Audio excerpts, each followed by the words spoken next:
Nodada, kindly confirm if we have enough members to can start the meeting.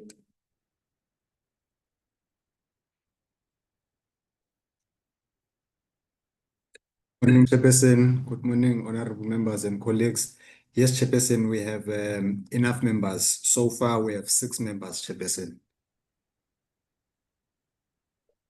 Okay, a very good morning to all the colleagues on the platform, honorable members, distinguished guests, stakeholders, ladies and gentlemen, good morning and welcome to today's public hearings of the Select Committee on Appropriations on the 2026 Appropriation Bill.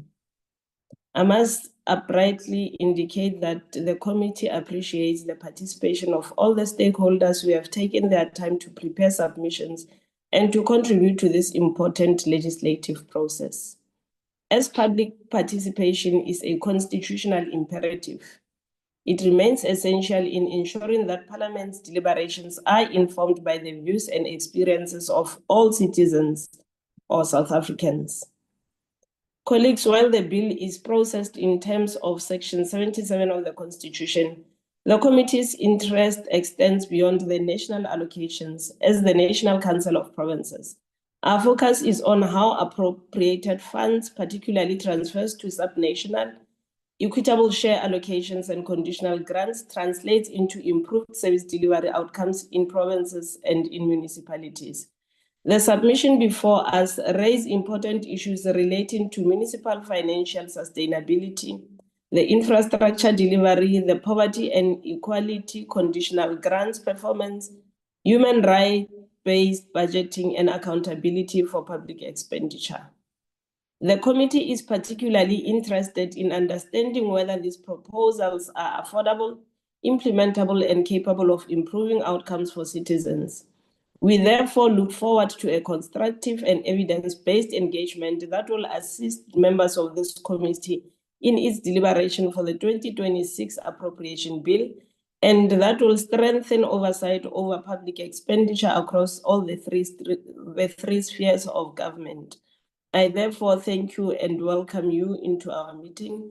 Mr. Nodada, before going to submissions, it's important that I indicate to members that we have received around 8 submissions, or we were supposed to have 8 oral submissions, of which 1 will now be converted to a written submission from Warren Breadline Africa, as he indicated that he had a commitment and an emergency last night. Therefore, he will not be able to come before the committee. Therefore, his submission will now be converted into a written submission, but we welcome all the submissions made by the stakeholders, and stakeholders will be awarded an opportunity to make a presentation. And maybe I should indicate to stakeholders that members have their presentations. Therefore, I'm going to request that each stakeholder summarizes or speaks to their presentation. I'm going to give each at least 10 to 12 minutes to make their presentation before the committee, and further engagements will be made after all submissions have been made before the committee. There'll be interactions with members of the committee. Can I get a sense from your side, Mr. Nodada, if you have received any apology from any of the members? And let me also welcome the members from the National Treasury that have joined the meeting with us today. We are noting and appreciating your presence. Mr. Nodada? Yes, thank you so much, Chairperson. No, Chairperson, we have the full complement of the committee present in the meeting. The only apology that we received is from the Deputy Minister, Sarupen. Thank you, Chair. Thank you very much, Mr. Nodada. Welcome and good morning once again, colleagues. I'll not waste your time. I'll outrightly request Women on Farms by Dr. Kara McKay to start making their submissions. Mr. Nodada, I hope you'll be assisting them with presentations where necessary. But if they are comfortable flagging their own presentations, that is also appreciated. Doctor, over to you. Good morning. Good morning to the members of the Select Committee on Appropriations and to the committee secretaries.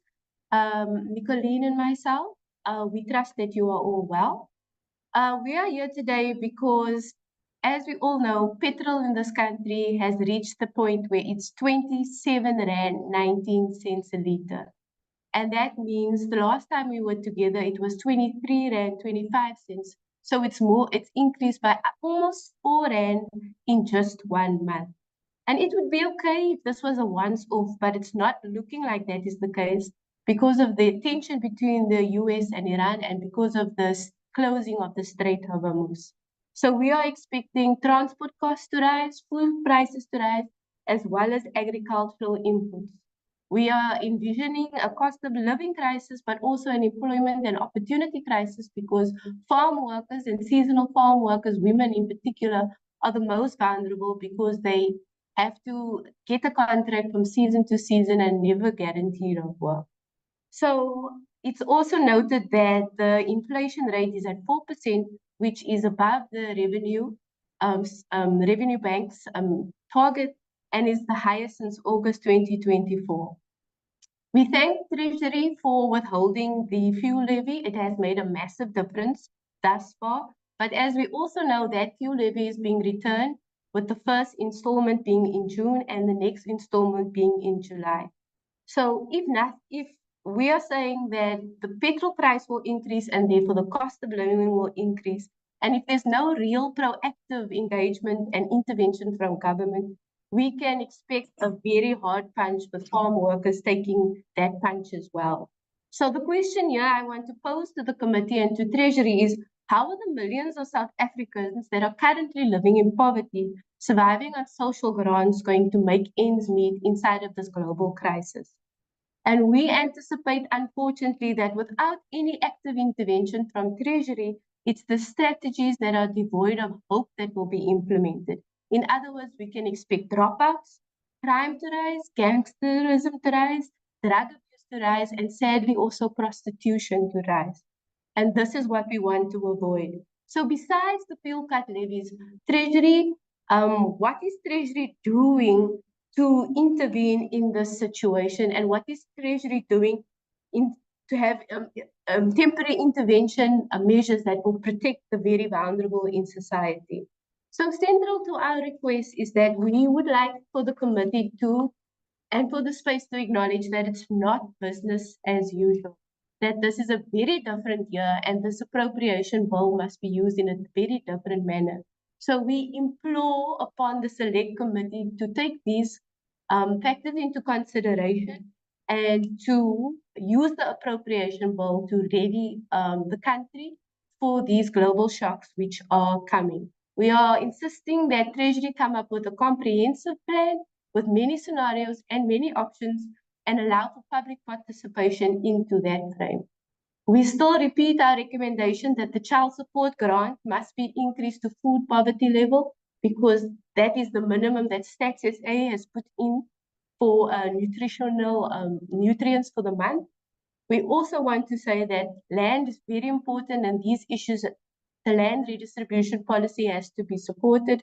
And lastly, we want to say these resource constraints we note these resource constraints and it will greatly alleviate if we have a wealth tax, and we would just like to dispute the claims that Treasury says that wealth tax are costly and difficult, but instead we would ask the committee to help set up a meeting with Treasury so we can discuss research and come to a point of consensus. I hand over to Nicolene McGee, who can give you a sense of her reality as a seasonal farmer.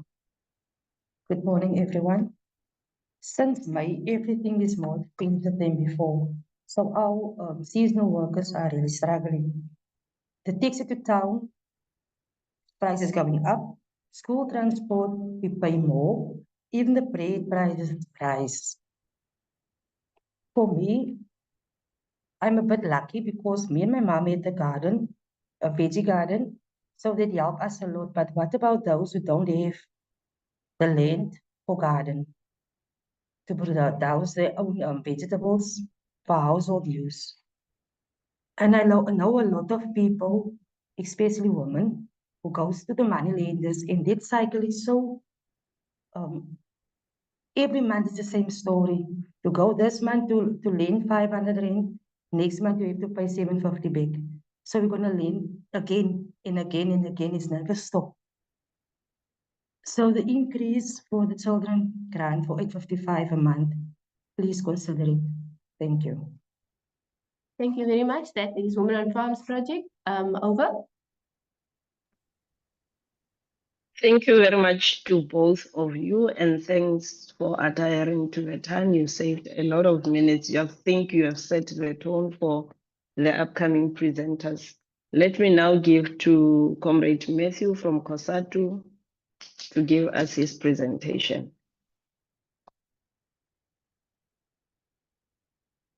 Okay, morning, Chair, morning, members. Let me just share my presentation quickly. Okay, I think if Libabalo is able to assist for me just to upload it, or can we host it? Okay, I've got it, Chair. Just 1 second, apologies.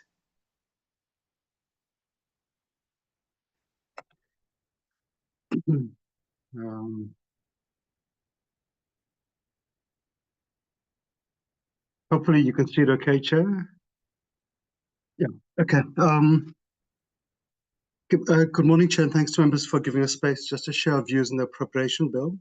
I think overall, Chair, we are disappointed with the budget and the bill. There are some positive allocations, Chair, with regards to some specific allocations. But if you look at our fundamental crises of 1% economic growth, of a 43.7% unemployment rate, which in fact, Chair, has increased by 1.6% since SONA. Struggling public and municipal services, SOEs, entrenched poverty, crime and corruption, we don't feel that either the budget or the bill really speaks to that. We feel that in fact they speak more to austerity, to reducing expenditure, etc., not to tackling our economic or unemployment crisis. We really view that if we want to grow the economy and to create jobs, we have to have efficient public services to not only enable the state to fulfill its mandate, but actually to help the economy to take off. But we do appreciate, Chair, there are positive allocations, for example, for the Grade R learners, for the NHI grants, for revitalizing public healthcare, district healthcare, hiring doctors over the MTEF period, additional staff to help reinforce Home Affairs digitization projects on the BMA. And also, Chair, there has been positive progress in eradicating about 4,000 ghost posts. Chair, we're also quite worried that in the SONA, the President made a reference to 10,000 labor inspectors. He again made a reference to it in the family meeting on Sunday, but there's no allocation in the budget for those 10,000 labor inspectors. We understand there is some engagements taking place, and we hope that can be finalized by the MTBPS. Our proposal here, Chair, really is to make sure we sort the 10,000 labor inspectors, but also to see what other frontline vacancies we can fill, not only the doctors, but nurses, paramedics, teachers, and police. We have really seen a decline in the public service headcount, and that has an impact upon service delivery. But also, Chair, to assist in freeing up resources, we think we should be extending the ghost post audit to all departments, but also to the entities, to the SOEs, to municipalities as well. So it shouldn't just be public service that we investigate. And when we have space, we should also be seeing how to reduce bloated senior management posts as they become vacant, and rather shift those resources to frontline posts. So we must be concerned about the state of local government. Whichever indicator you take, it's a crisis. We have 60% in financial distress. Many we know are failing to provide basic services to pay staff and so on.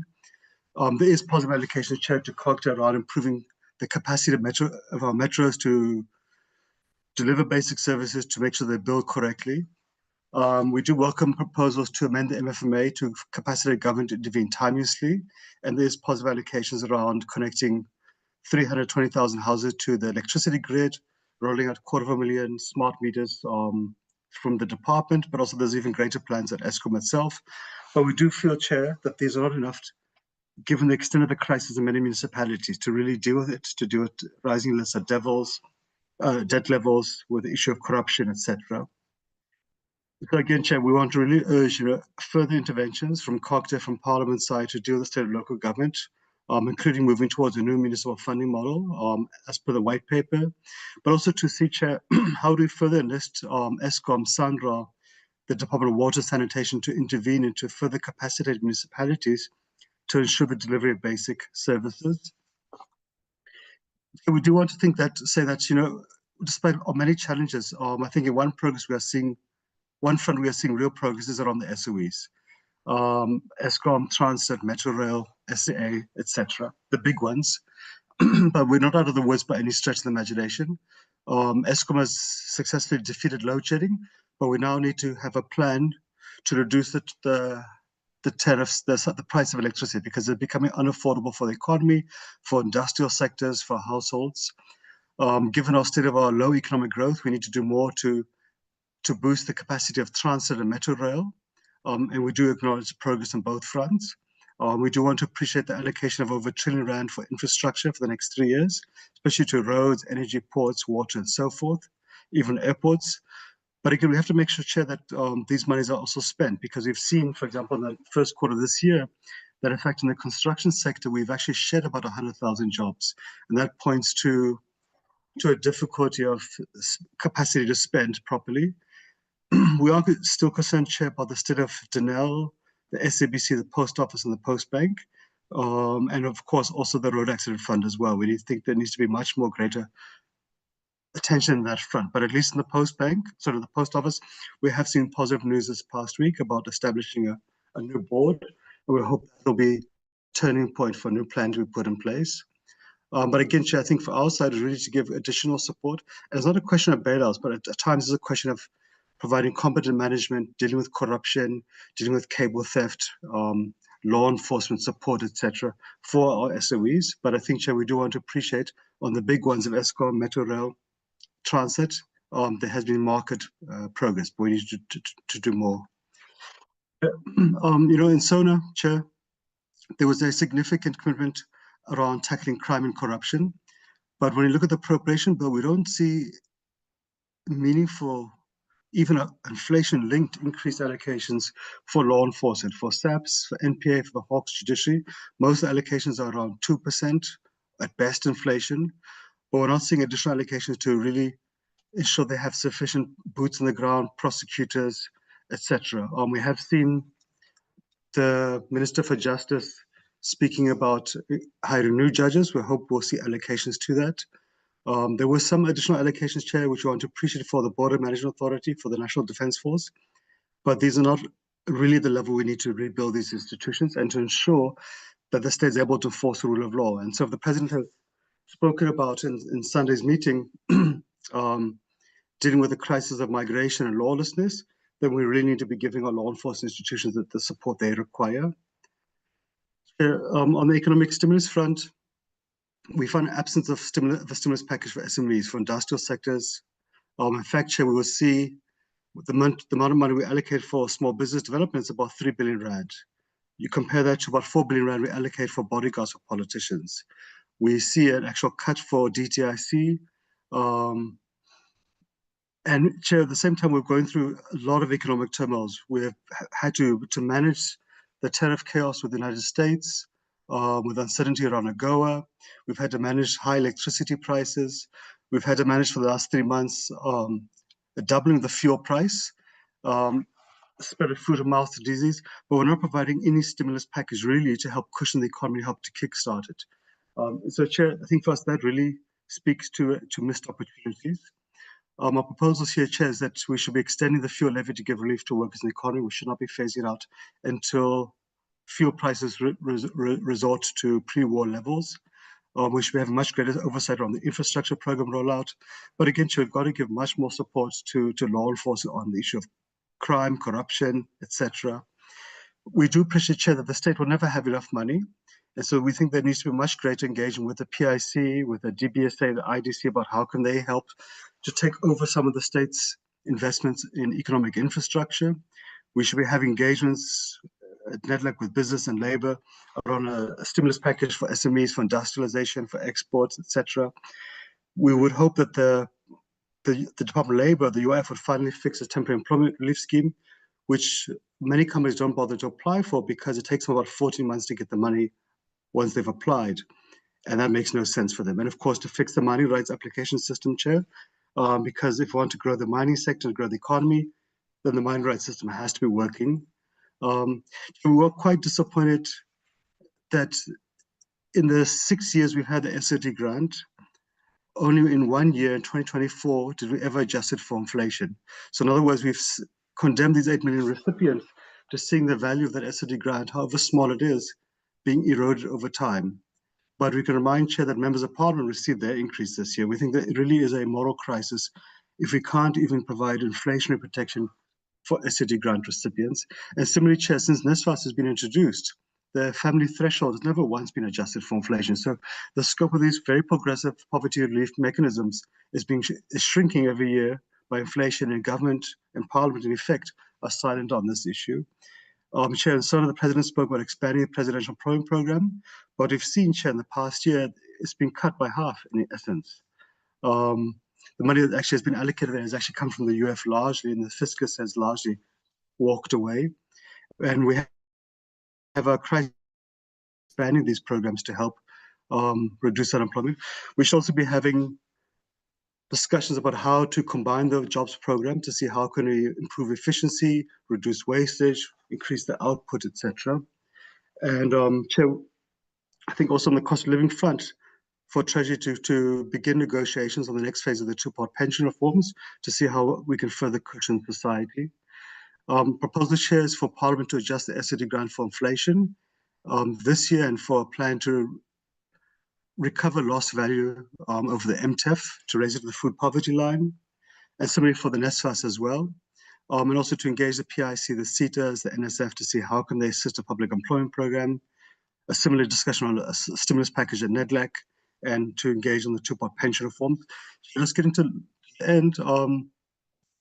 I think, there has been real progress at SARS. We've seen SARS come into the party. It's been one of the success stories of government in terms of rebuilding the state. But we can't understand why would we allocate simple 2% increases for SARS over the MTEF. We have a crisis of shortage of revenue. SARS has shown it can deliver, has increased tax compliance from 61 to 68% in the past few years. We should be giving SARS additional resources to take tax compliance to 75% by 2029, and thus to ensure the state has the money it needs to fund public services, to reduce the debt and the deficit, to stimulate the economy, etc., and even to ease the tax burden upon working and middle-class families. So we'd also propose, Chair, to increase allocation to SARS by 5 billion rand in that regard, and for SARS to also provide quarterly reports upon its efforts to improve tax compliance, to deal with illegal goods, illegal imports, etc., and to see where there's the space to reduce tax loopholes for the wealthy, etc. So, Chair, in conclusion, hopefully I've stuck to the time. We think there are important allocations, but we think overall the budget and the bill don't address the fundamental crisis of a stagnant economy, high unemployment, struggling public services, and also to give relief to the poor, in which we should not be continuing to normalize 1% economic growth. We saw yesterday that we only achieved 0.5% economic growth for the first quarter of this year, and already the growth target for this year, 1.4% from the budget speech, has been reduced to 1% because of the war in the Middle East. We should be responding to that, ideally with supplementary bills. And we would encourage Chair Parliament to adjust the SOD grant and NSFAS threshold for inflation, and also to increase funding for SARS and public employment programs, as well as a stimulus package. So let me stop there, Chair, and hopefully I stuck to the time frame. Thanks, Chair, and thanks to members. Thank you, Kosatu, for your submission. Let me now invite Institute for Race Relations Legal by Gabriel. I'm sorry for calling you with your first name. I find it a bit difficult to pronounce your surname, but you are welcome. You can start with your presentation.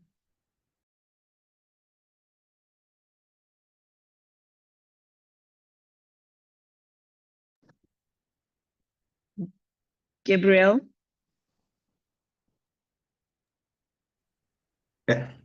Hello, Chairperson. Yes, Mr. Nodada. Hello, Chair. It seems as if Gabriel is not in the meeting at this moment, but his colleague Samuel is on the platform. I'm not sure whether Simon is willing to present, or we must skip IRR for now. Maybe Simon may assist the committee in that regard. Thank you.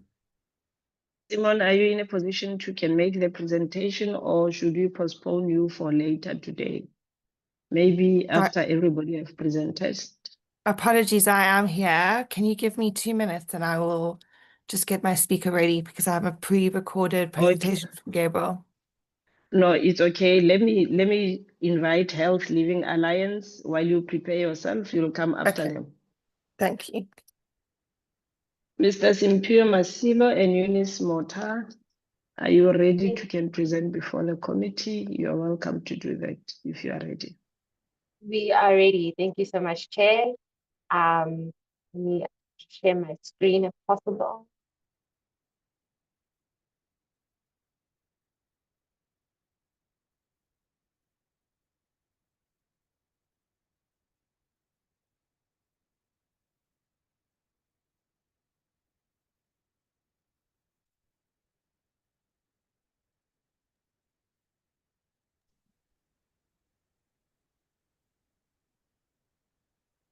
Mr. Nodada, kindly assist. Yes, can I please get assistance with the presentation? I'm having difficulties with my screen at the moment.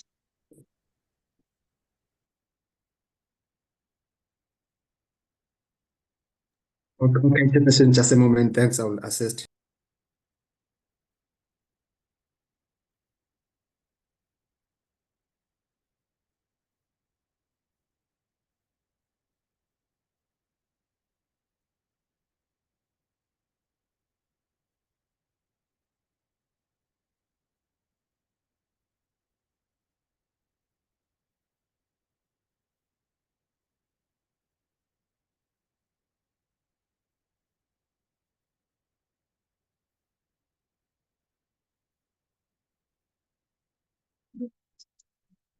It doesn't want, it wants me to switch off Zoom so that I can.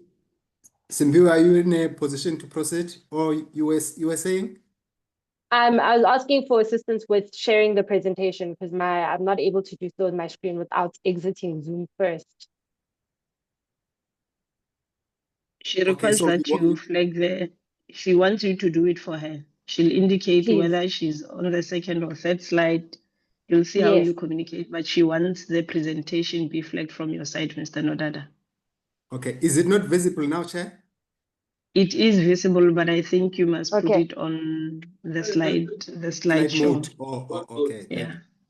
Thank you, Chair. Okay. That's better. Thank you. Yes. Thank you very much. Good morning, everyone. I am Simpio Masilo from the Healthy Living Alliance.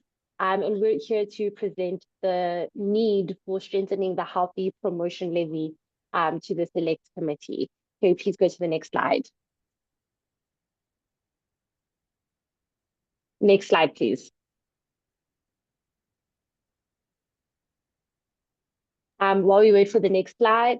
So currently, South Africa has a very large burden of Mr. Nodada, non-communicable. I'm sorry for that, Simpio. Mr. Nodada and Estelle, the next slide. From my side, Chair, I'm on the next slide. I don't know what's the delay. Maybe let me, Chair, with your permission, maybe let me stop sharing and reshare the presentation. Probably there is a slight delay. I do not know. And probably I'll have to stop the timer because it might happen that it's also affecting the process.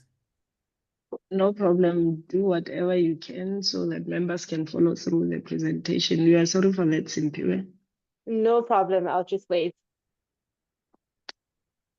And apologies to all in the platform, honorable members, for such a delay.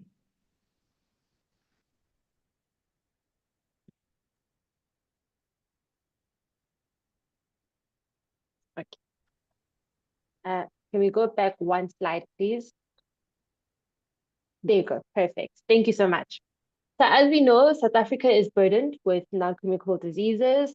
And there has been a huge shift between the number of South Africans that have communicable diseases to those that have non-communicable diseases.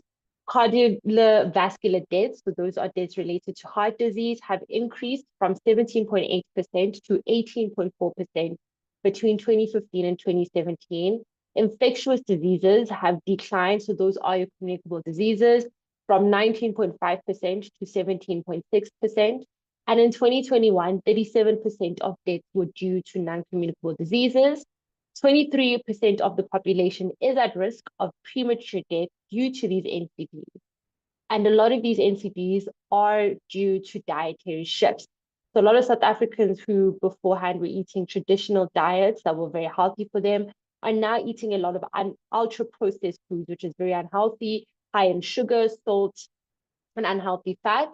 And there's also been a large increase in sugar-sweetened beverages, which are widely available and heavily marketed across South Africa. And these dietary patterns are a major contributor to obesity and NCDs. Next slide, please.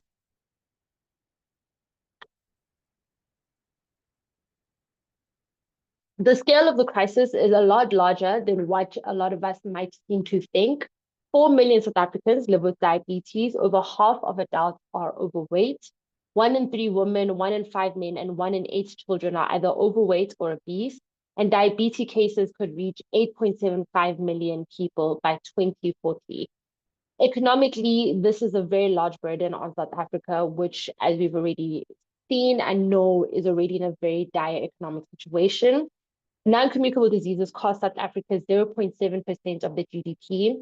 15% of the National Department of Health budget goes to NCDs, and type 2 diabetes alone costs 35.1 billion rand by 2030, which is just 4 years from now.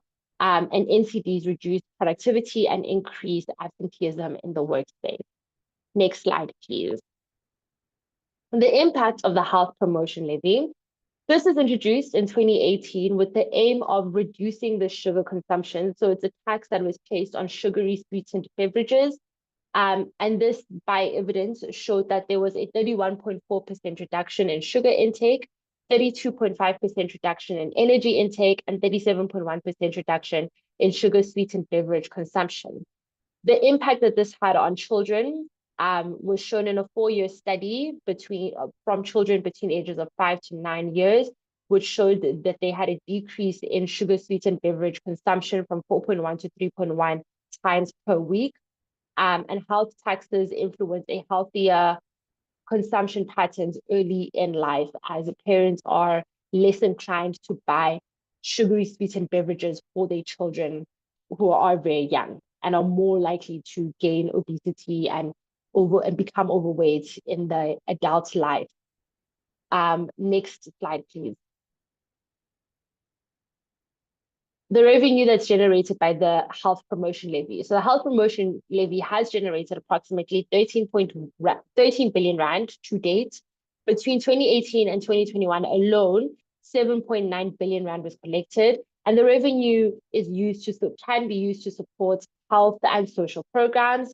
And it is very important that we strengthen this health promotion levy, which has not been increased to match inflation since it was introduced in 2018. We need to strengthen it so that because NCDs place a heavy burden on individuals, families, and the health system. Low-income communities face the highest risk and worst outcomes. And research shows that 98% of diabetes-related amputations in Gauteng occurred among low-income patients. Next slide, please. Cost of diabetes complications. 660 diabetes-related amputations at Gray's Hospital cost 230 million rand over 5 years. 1,231 amputations in KZN cost 398 million rand in 2014. The estimated personal and socioeconomic cost exceeds 5 million rand per patient. The impact on children is also very dire. 4-year study among school children aged 5 to 9 showed that sugar-sweetened beverage consumption decreased, as we stated, and that health taxes influence healthier consumption patterns from a very young age. Next slide, please. So these are just some more images of people who have needed to be amputated due to diabetes caused by various factors, such as overconsumption of sugar-sweetened beverages. Next slide, please.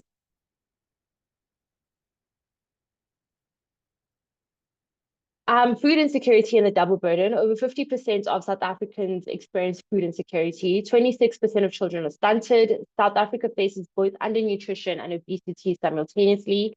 The social protection and poverty. Right now, the food poverty line is at 855 rand. The SRD grant is only 44% of that food poverty line, and the child support grant is only 65% of the food poverty line. By increasing the health promotion levy, we're able to generate a greater avenue to strengthen the social protection floor and increase the food poverty line. The HPL supports social justice. The revenue from the HPL can support programs like the National School Nutrition Program, the Child Support Grant, Maternal Support Grant. Strong, healthy policy protects both health and livelihoods. And HELA's recommendation to National Treasury would be to increase the health promotion levy to at least 20%, to introduce an annual inflation adjustment, to expand the HPL to include 100% fruit juice, as we know that 100% fruit juices do contain a severe amount of sugar, and to reduce the sugar threshold to improve effectiveness. Next slide, please. These are just some of the people who have spoken up and support our message as HELA to increase the health promotion levy to 20%, as well as their reasoning. Next slide, please.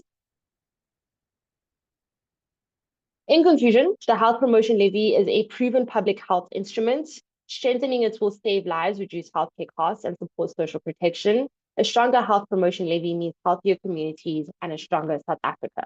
Next slide, please. These are some of the endorsements that support HELA and our message. Thank you very much. Are there any further questions from the committee? Thank you very much, Simpiwe. Can I get an indication if Gabriel is ready or Simone?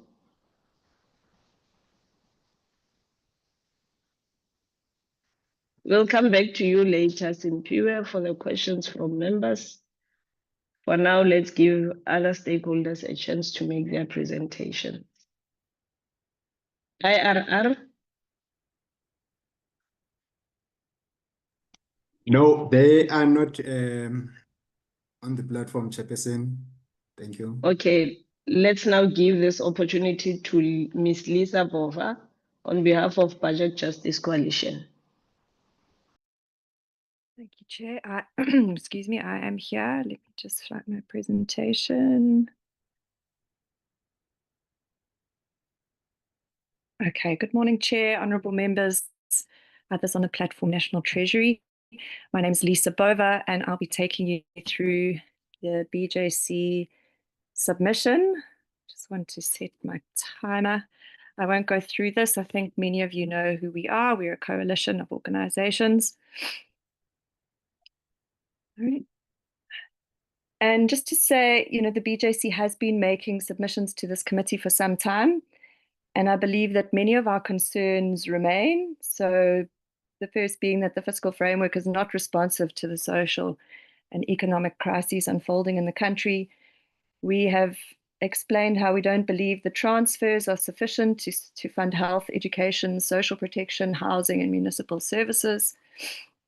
And our submission today focuses on 3 issues. The first being around national departments and this idea that they will be shifting from oversight to active intervention, pointing out that this assumes stronger national state capacity to support provinces, municipalities, fix implementation failures, improve budget execution. We also think that there's an increasing emphasis on targeting and efficiency across the budget. And all of these changes require current and accurate statistics. So we also like to raise some concerns around the funding for Stats SA, and as well as raising concerns about government's response to unemployment, focusing on some insights from the EPWP. So the first is around this budget capacity gap, assuming this idea of much stronger intervention. But we note that national departments already have extensive powers to intervene and do not necessarily do so effectively. We question whether even oversight has been effective, and therefore national departments who are responsible for this shift, for intervening in areas where things are not working, don't see any meaningful real budget growth in the appropriation bill. So what we did is we looked at the allocations in the appropriation bill. We took away the transfers and some of the interest payments. And what you can see here is quite significant decreases in the allocation. And this would be sort of the funds that are left behind for the National Department to do its oversight and increasing the intervention. So we see basic education with a reduction of 29%, health a reduction of 16%, social development gets a small increase of 5%, cooperative governance, which plays a large role in oversight of municipality, gets no increase, and small increases for human settlements and water and sanitation. Excuse me, these are nominal decreases, so once we take inflation into consideration, the picture looks a little bit worse. So we use the example of Makana municipality to illustrate why we're concerned. In this instance, I think the municipality has had 8 disclaimed audit opinions, and there have been several interventions across spheres of government. There's been technical support provided, but persistent service delivery challenges remain, and we see similar examples from other departments and municipality. So active intervention requires engineers, planners, financial specialists, project managers, and a sustained presence, but many national departments also have financial and governance issues. They suffer from high vacancy rates, particularly in these highly specialized areas. And we looked, I think it was last year, at the Department of Water and Sanitation. We saw things like high vacancy rates in community engagement, but the annual report reporting that many projects were delayed by community unrest.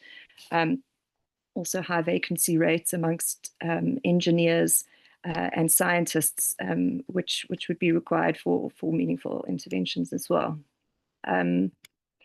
Looking at Stats SA capacity, we are glad to see that this issue is receiving some attention. And we just wanted to emphasize, without strong statistical capacity, budget and oversight becomes less evidence-based. So we noted that there are still some references to the 2011 census in the Division of Revenue Bill, and the time use survey was last undertaken in 2010. So although Stats SA achieves highly against its performance targets, it has continued to struggle with funding challenges that I think have been highlighted for about the last 10 years. So currently, in the most recent report, it's about 720 vacant positions, which is a 21% vacancy rate. And we see this increasing over the MTEF. So there are declining staffing in key programs like economic statistics, population and social statistics, and statistical operations and provincial support. So this is just an extract from the E&E.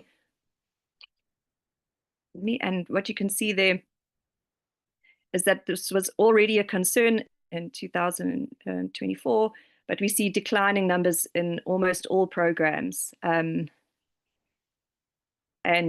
this is obviously going to make it very difficult for Stats SA to improve its performance. We also wanted to raise concerns about resourcing for public employment programs. We don't think that the budget responds adequately to the unemployment crisis. Public employment programs need sustainable and predictable funding. And we've seen many of these programs, even with proven benefits and evidence of success, have seen budget cuts or they've been removed entirely. So we just wanted to draw attention to some trends from the EPWP. So this is just one aspect of public employment programs. And what we found is that there were quite significant cuts to the program in 2022-23 and 2023-24, which equated to about a 28% nominal decrease in the overall allocation. And we see the cut was for the provincial grant and the municipal grant. So we also seen that the program is failing to meet its targets for work opportunities and full-time equivalents. There are also some concerns about long-term work roles being included in the EPWP, food volunteers and ECD assistants and other people who go to work every day. They still fall under the EPWP program. There have been some governance issues raised, And we really wonder, is the allocation sufficient, and who is advocating for any sort of increase here? So the budget falls under the Department of Public Works and Infrastructure, but the work and the implementation of the project takes place through provincial departments and municipalities. And so I think here we were really hoping to get a response from Treasury to help us understand, because it wasn't evident in the documents that we looked at, whether this reduction was based on a cap imposed by National Treasury, or whether this is the result of a decline in the number of compliant projects being submitted through the EPWP system.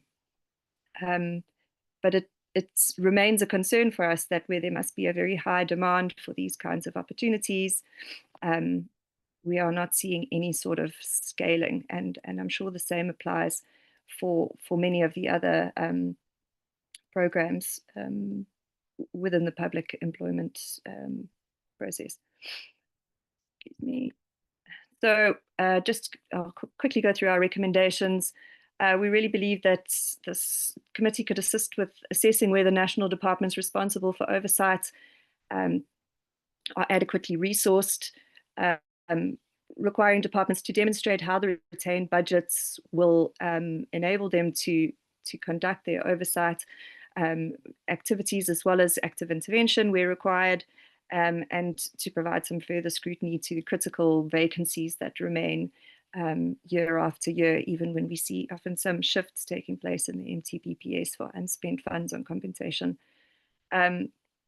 We would like this committee to assist us to ensure that Stats SA is adequately resourced to fulfill its constitutional mandate. And I think there are a lot of areas where this could be improved, around making the data available, working with provincial departments and municipality to use budget data in their planning and budgeting. And we'd really like to draw attention to the 2027 time use survey. This is really a critical part of gender responsive budgeting that we've been advocating for. We've seen how in Kenya, the collecting of gendered statistics was a key part of developing the national care infrastructure and national care strategy. And we hope that this can be penciled into the budget. I think that it was mentioned for 2027, but we don't see the allocation there. We think that the committee could consider whether the appropriation bill adequately supports government's stated commitment to reducing unemployment. We'd like to see better reporting on public employment programs to show how budget decisions are made. We'd like to see strengthening of programs, strengthening of oversight of programs, and better policy coherence overall. I'll leave it there. Thank you very much.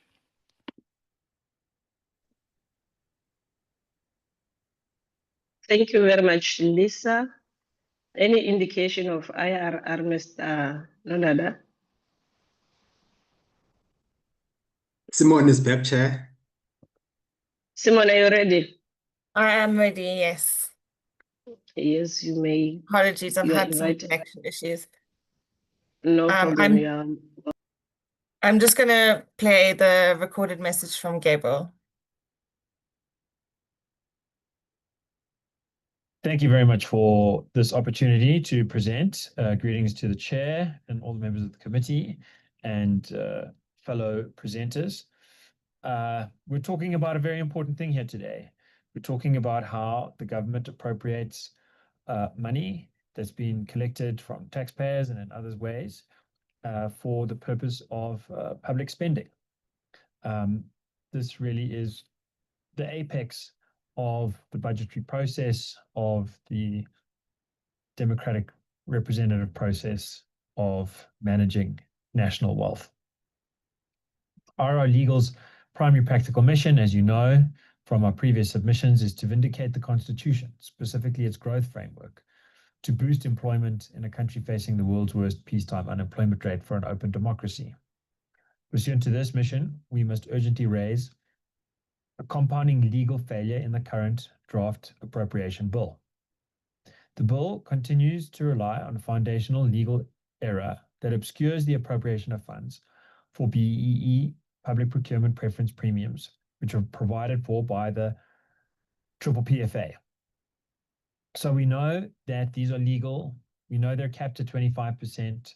And we know that this committee is happy with those premiums. They're here to stay. We are not contesting at this stage whether those premiums are a good or bad thing. Our written submissions on that have been placed before the committee. What we're here today to focus on is whether those premiums are transparently reflected in this bill, and whether they should be transparently reflected in this bill, so that ordinary South Africans can understand, how much money is being taken from the fisc to pay for them. There are also other questions, like who's benefiting from them. Is it really the case that the beneficiaries are who the public wants it to be? As I've said to this committee before, some of my friends from high school who are white, who went to a very privileged high school, one of the most expensive in the country.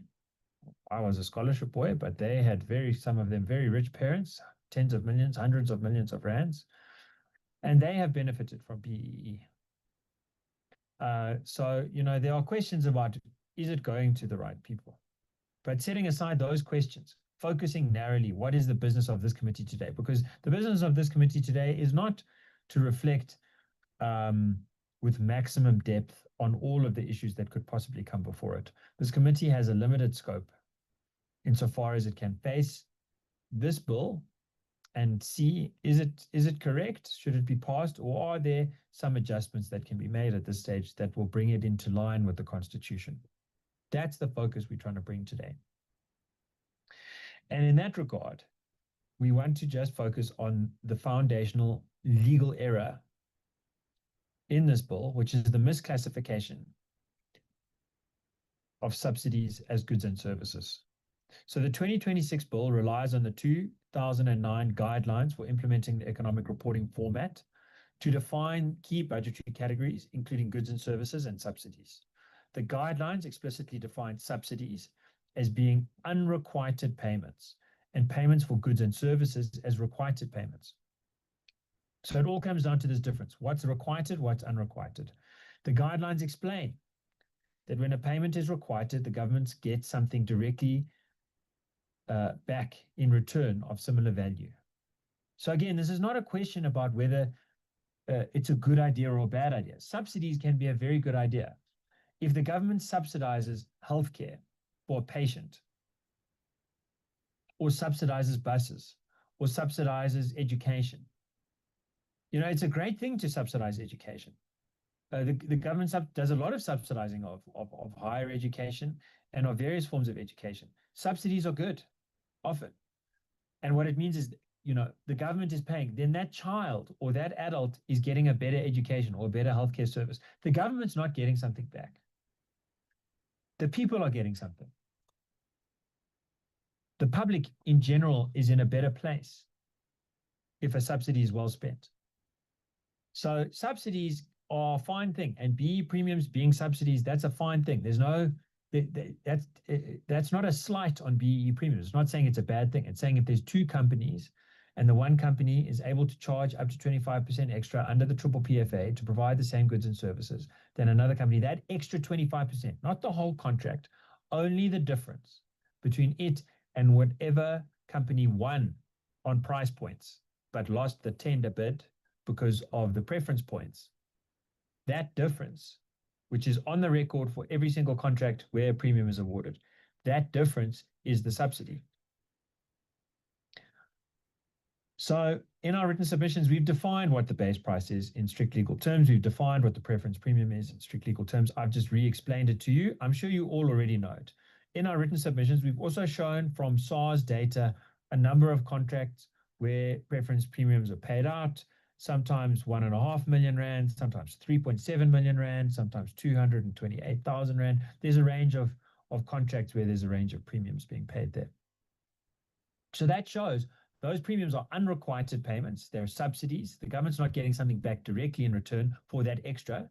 It could have for less money minus the extra, gotten the same thing back in return. So that extra is going to something else, a social program called BE. We understand that social program. We understand the members of this committee are committed to that social program. So we're not saying undo that social program. We're just saying that part of it is a subsidy. It's not a good and a service. The good and the service is the basic price points amount.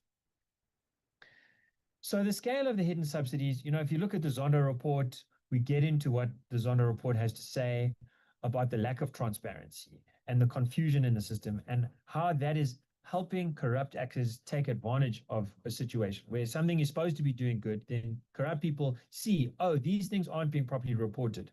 How can we take advantage of that? I'm not going to get into any more detail about that here. Our written submissions and our previous submissions have covered that at great length. And the report, volume 1, in particular, on the problems in the legislative design, everyone in the committee, I'm sure, is already very familiar with that by now. So I just want to talk instead in slightly more depth about the problem that's created by this bill using the 2009 guidelines to define the difference between a subsidy and goods and services. And then all BEE premiums are being paid as goods and services in terms of the schedule, but in terms of the definition, they're all subsidies. That's the classification problem. And the result of that classification problem is you can't see where the premiums are in the schedule because they've been hidden in the wrong place. Now, what's the upshot of that? The Public Finance Management Act clearly states that its purpose is that Schedule 2 must be spent according to the purpose defined in that schedule. The PFMA defines unauthorized expenditure as, quote, expenditure not in accordance with the purpose of a vote or, in the case of a main division, not in accordance with the purpose of the main division. So the way this bill is drafted, it's a violation of the PFMA because BE premiums are erroneously buried within goods and services rather than explicitly defined as unrequited subsidies in the schedules. So they do not constitute a purpose specified by Parliament. They're slotted in the one purpose, but they're being spent under the purpose. The consequence of that is that Section 26B of the bill strictly dictates that spending an amount not in accordance with its purpose constitutes unauthorized expenditure. So does the PFMA. They are in lockstep with one another. Therefore, every instance in the 2026-2027 financial year where an organ of state pays a BE preference premium using funds not explicitly scheduled for that specific purpose, it automatically triggers unauthorized expenditure. Section 34 of the PFMA compounds this crisis because it says unauthorized expenditure cannot simply be written off. If Parliament does not approve an additional amount to cover it, quote, that amount becomes a charge against the funds allocated for the next or future financial years under the relevant vote. So by failing, end quote, by failing to correctly budget for BE premiums today, Parliament guarantees the cannibalization of future service delivery budgets. We know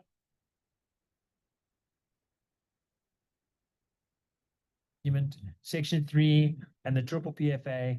Section 3 of the bill states an amount that is marked as specifically and exclusively appropriated in Schedule 1 or 2 to this Act may be used only for the purpose indicated unless the amount or purpose is amended by or in terms of an Act of Parliament. For reasons we get into in writing, that doesn't mean the triple PFA is a relevant amendment because the triple PFA was passed 2 decades ago. The relevant kind of amendments is a special appropriation bill that's to come later. That kind of amendment contemplated in the PFMA of an adjustment or an emergency payout. The details on that are in our written. And I'll finish by saying, if you are not sure about our arguments about the violation of the PFMA, just reflect on where that comes from. It comes from the Constitution. And what the Constitution says, Section 2, 13, 14, 15, 16, and 17, all of those sections, it says there must be transparency. There must be transparency in the procurement system. That's 217.1. 217.2 provides for preference categories. So that's how you know it's very important. If the Constitution is making it explicit, You have to make it explicit in this budget. The budgets are supposed to be transparent according to the Constitution and according to the PFMA. This is part of the budgetary process. All of those provisions say that the system, the appropriation of funds, and particularly the part of the Constitution controlling over appropriations, effectively requires it to be the case that the people can trace where's the money coming from, where's the money going to. And the way the bill is, it's not doing that. And so we've given you some remedy suggestions. We ask that you apply those remedies. The best would be that you adjust the bill so that the BE premiums are made explicit where they're supposed to be as subsidies. And to do that, we ask that you ask Treasury, how much did they cost last year? And then you can use that as a rough gauge to say how much they should cost this year. And I'm going to ask the chair, please, what I want to get feedback from, and what I would very respectfully ask you to ask Treasury is how much did they cost last year, so that you can know how much are they supposed to cost this year. So we're going to ask the chair very nicely, please ask Treasury that question. Please, will your fellow committee members use your oversight role to get some sense of that. Otherwise, we don't know what we're talking about here in terms of numbers. And this thing is ultimately about numbers. So how much did it cost last year? Chair, please ask Treasury to give you the answer to that question, so you can use it to make the relevant adjustment in this year's appropriation bill to bring it into line with the Constitution.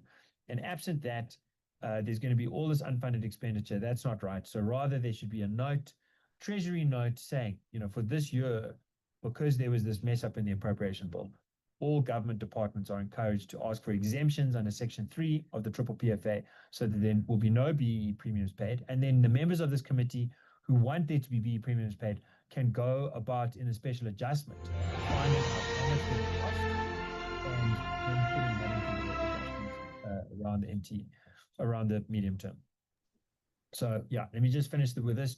Chair, please, my one question is, how much do you think this thing cost last year, the BE premiums? We have the examples in our written statement, but how much overall do you think it cost? And how much do you think is being appropriated in this draft bill to spend on it next year? And can that be made transparent? Yes. And is it constitutionally required? Yes. Okay, thank you.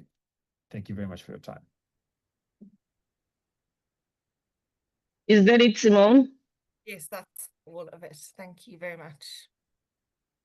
Thank you very much.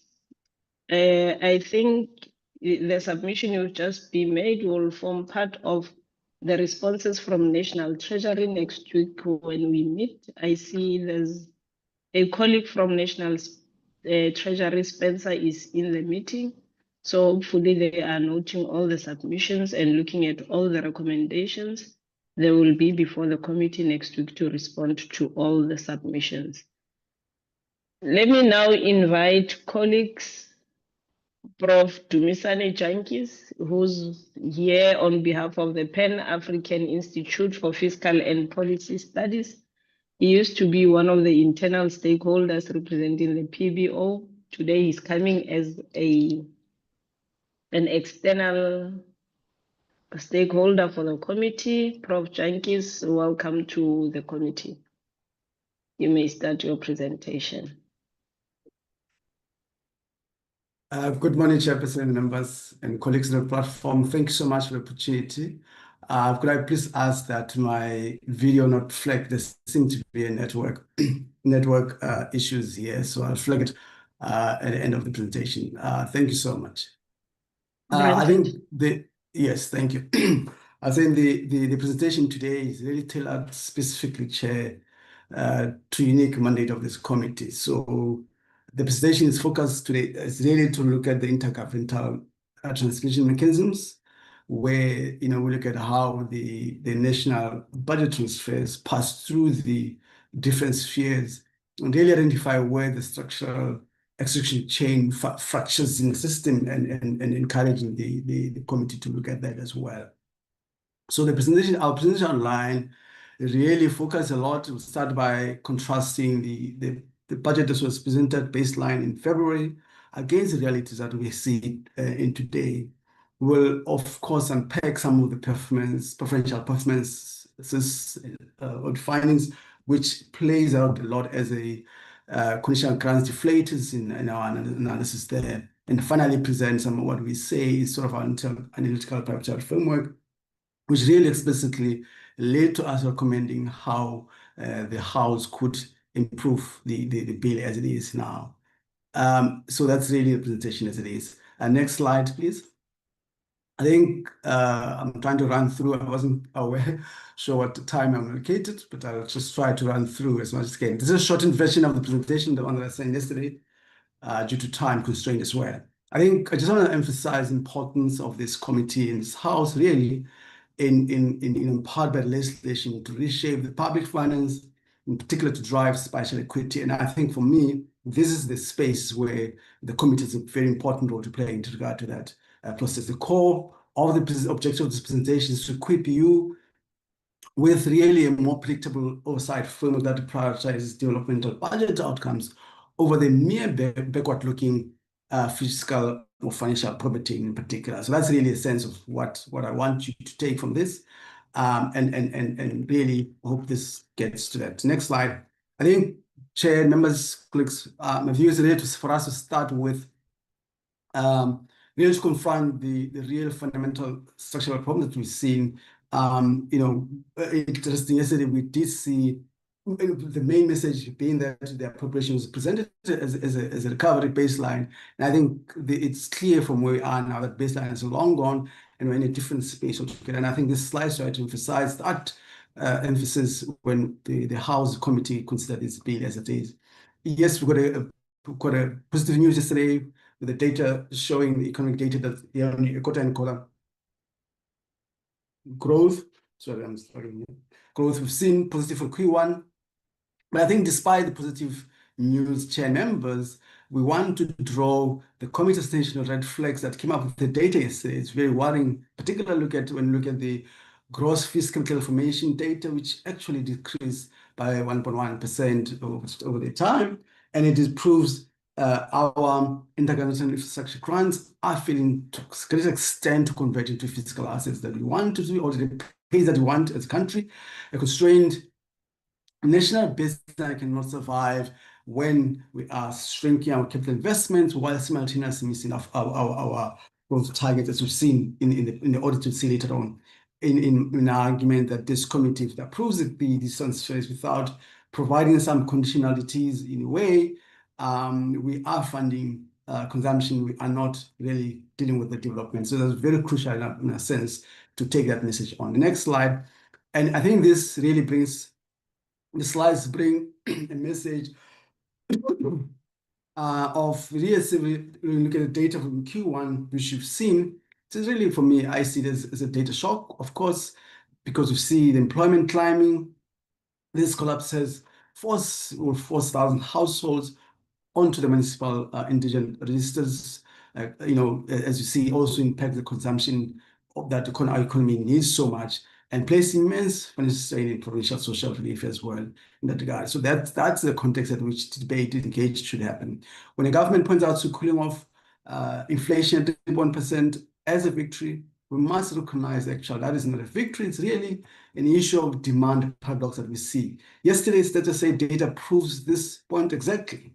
Household final consumption expenditure grew by a stagnant 0.1% in the first quarter. Furthermore, the expenditure on food and non-alcoholic beverages, we actually contribute to a negative contribution to the spending. In particular, prices are cooling simply because our provincial households are completely broken. I have stopped buying food or cannot afford to buy food.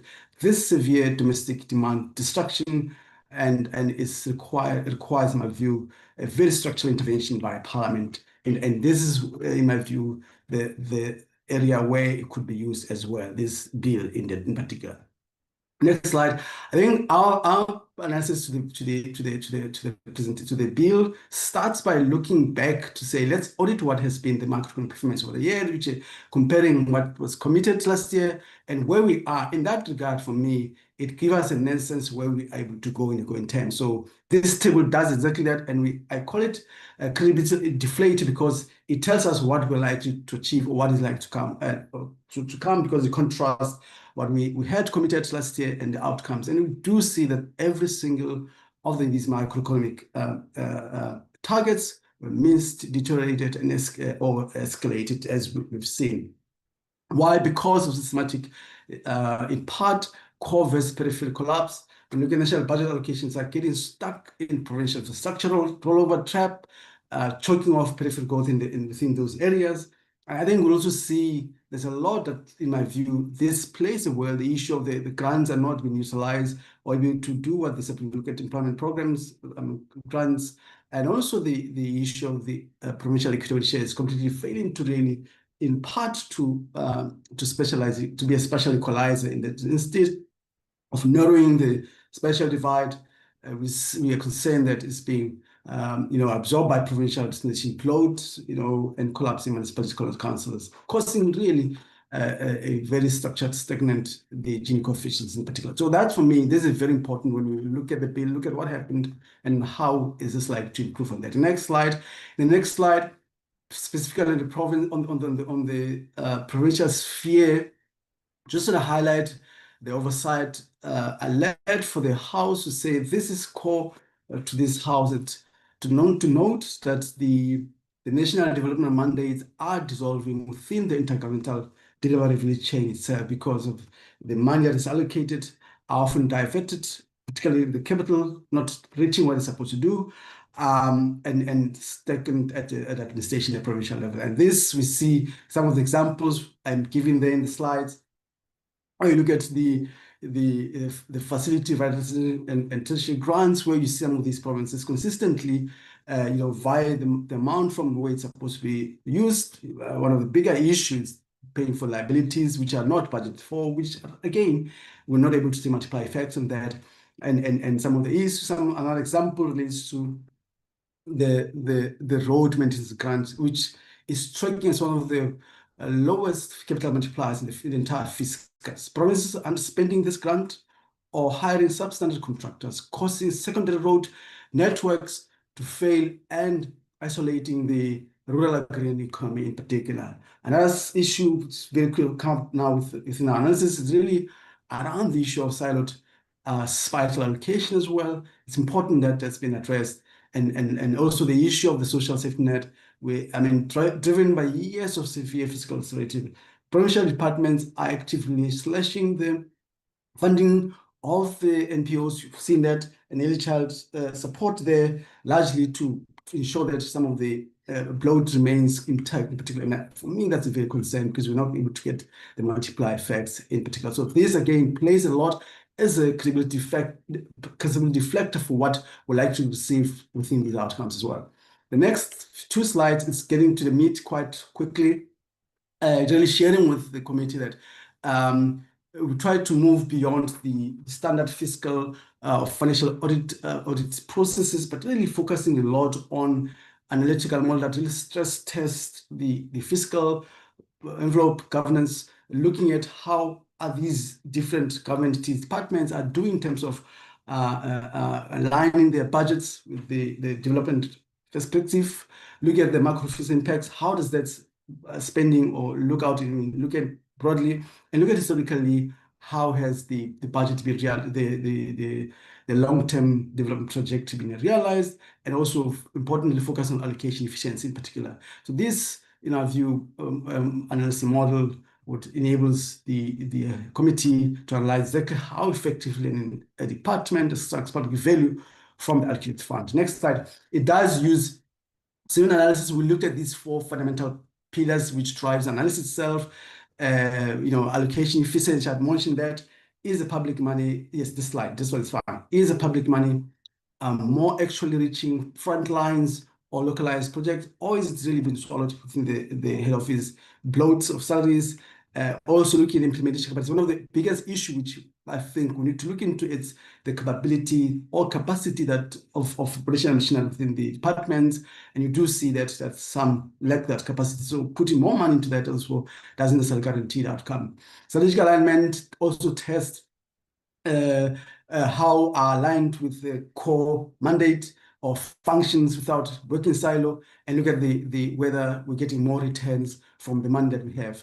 And when you take that analytical model, Chair and members, we looked at next slide. We looked at departments that were selected by the committees, I mean, the Standing Committee on Finance, just to plot them within this to understand what are some of the key challenges.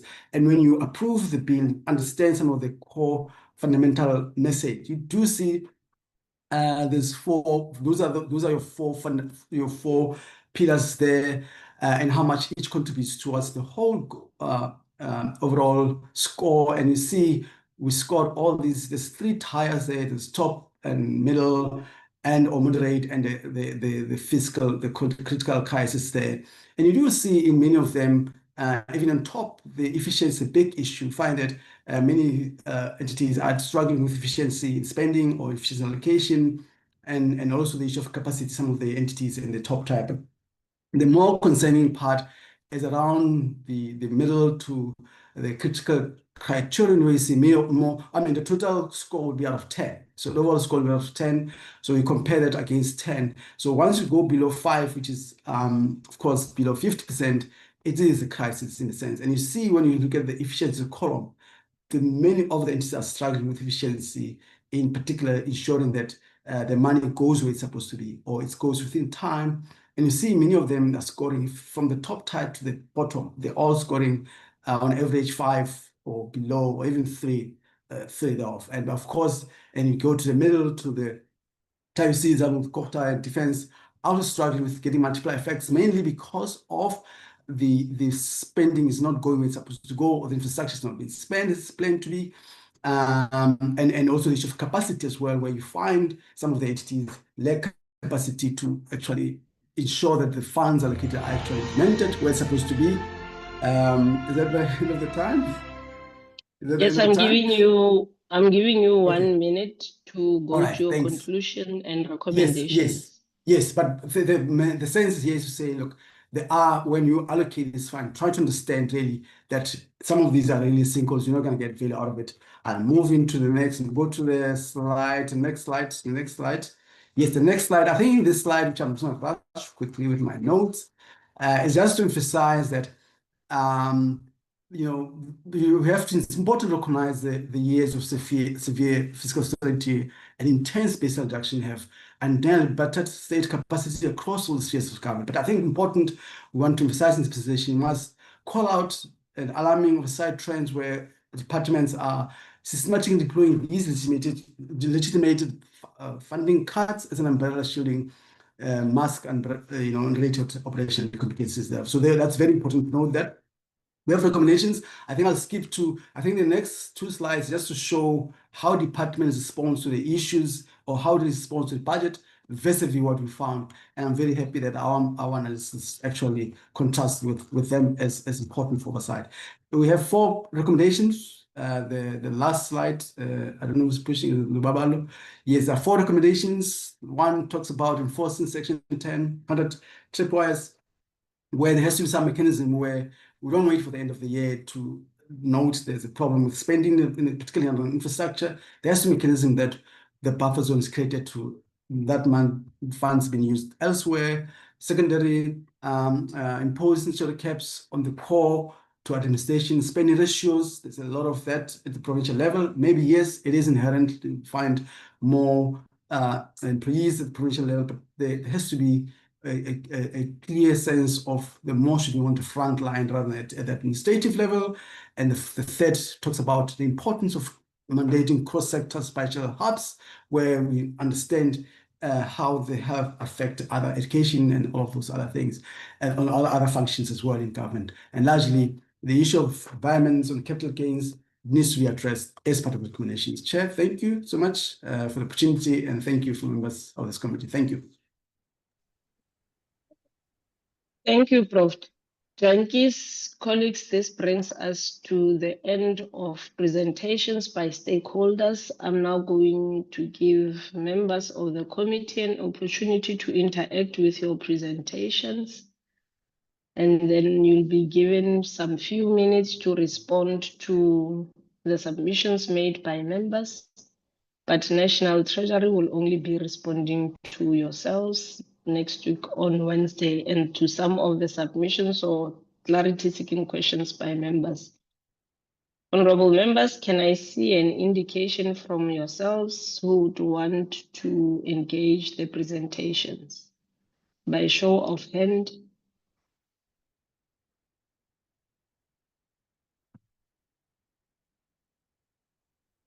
I see Honorable Swart, you seem to be the only one. Honorable Ndlo Sani. Honorable Swart, you may start. I've only noted 2 hands, colleagues. I've only noted 2 hands. It means members of the committee are finding comfort with your presentations and there are no clarity-seeking questions from their side. Honorable Swart, I'm sorry for disturbing you. Over to you. Okay, Chairperson, you can hear me? You are clear. Yeah, thank you, Chairperson. Just on 1, 2, or 3 submissions, just for clarity also on my side. BGC, you are correctly highlighted the lack of technical capacity in national departments. In your view, is South Africa's service delivery crisis primarily a funding problem? Sorry, there's just kind of call through, or a skills and implementation problem? If Treasury allocated an additional 1 billion tomorrow, what evidence is there that government currently has the capacity to spend it efficiently and effectively? Many municipalities have been under intervention multiple times with limited successes. Can you identify one intervention model where in South Africa that was demonstrably improved governance and service delivery, and explain what made it successful? On COSATU calls for increased spending across several priority areas, including SRD grants, employment programs, SOEs, and law enforcement. Given South Africa's debt burden and limited fiscal space, which of these priorities should receive funding first? And which programs should receive less funding to accommodate those increases? And then also another question from my side. South Africa has spent hundreds of billions of rands supporting struggling SOEs over the past decade. What objective criteria should Parliament use to determine whether an SOE deserves further financial support or should be fundamentally restructured? And at what point does continued financial support become a subsidy for failure rather than an investment in economic recovery? That is just a very open question to start to on SOEs. And then on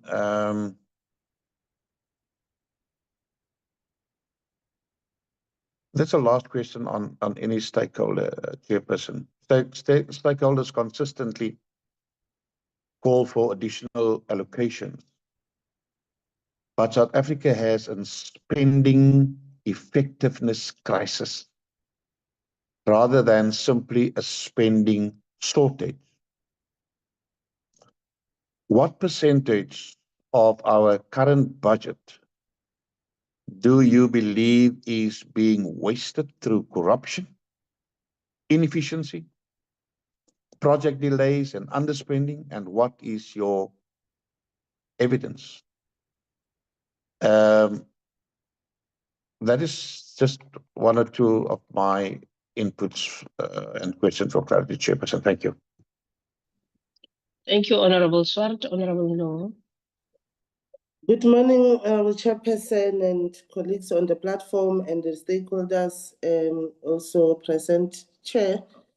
My first question to Budget Justice Coalition is, given the sustainable resources transfers annually through the provincial equitable shares, local government equitable shares and conditional grant system, should Parliament prioritize additional resources for intervention and support function, or focus on strengthening the accountability for the utilization of existing transfers and grants? That is on the slide 4 to 6 of the presentation. To Comrade Parks on COSATU,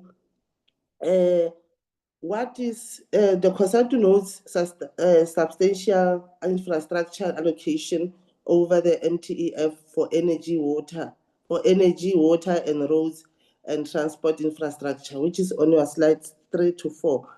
That is, given persistent provincial and municipal infrastructure grant underspending, should Parliament place greater emphasis on the accountability of transferring officers and receiving institutions when departments repeatedly transfer funds without achieving measurable outcomes? Chair, on Women on Farm project, Women on Farm projects argues that rising fuel costs and global economic instability are likely to intensify food insecurity and poverty in rural communities. Has Women WFP assessed whether existing provincial and municipal support programs funded through equitable shares allocation are adequately targeted towards the most vulnerable rural households? Thank you, Chair. Those are my few questions. Sorry, Chair, the last one. Chair? Proceed, Honorable. Thank you. On the Breadline Africa, yes, thank you.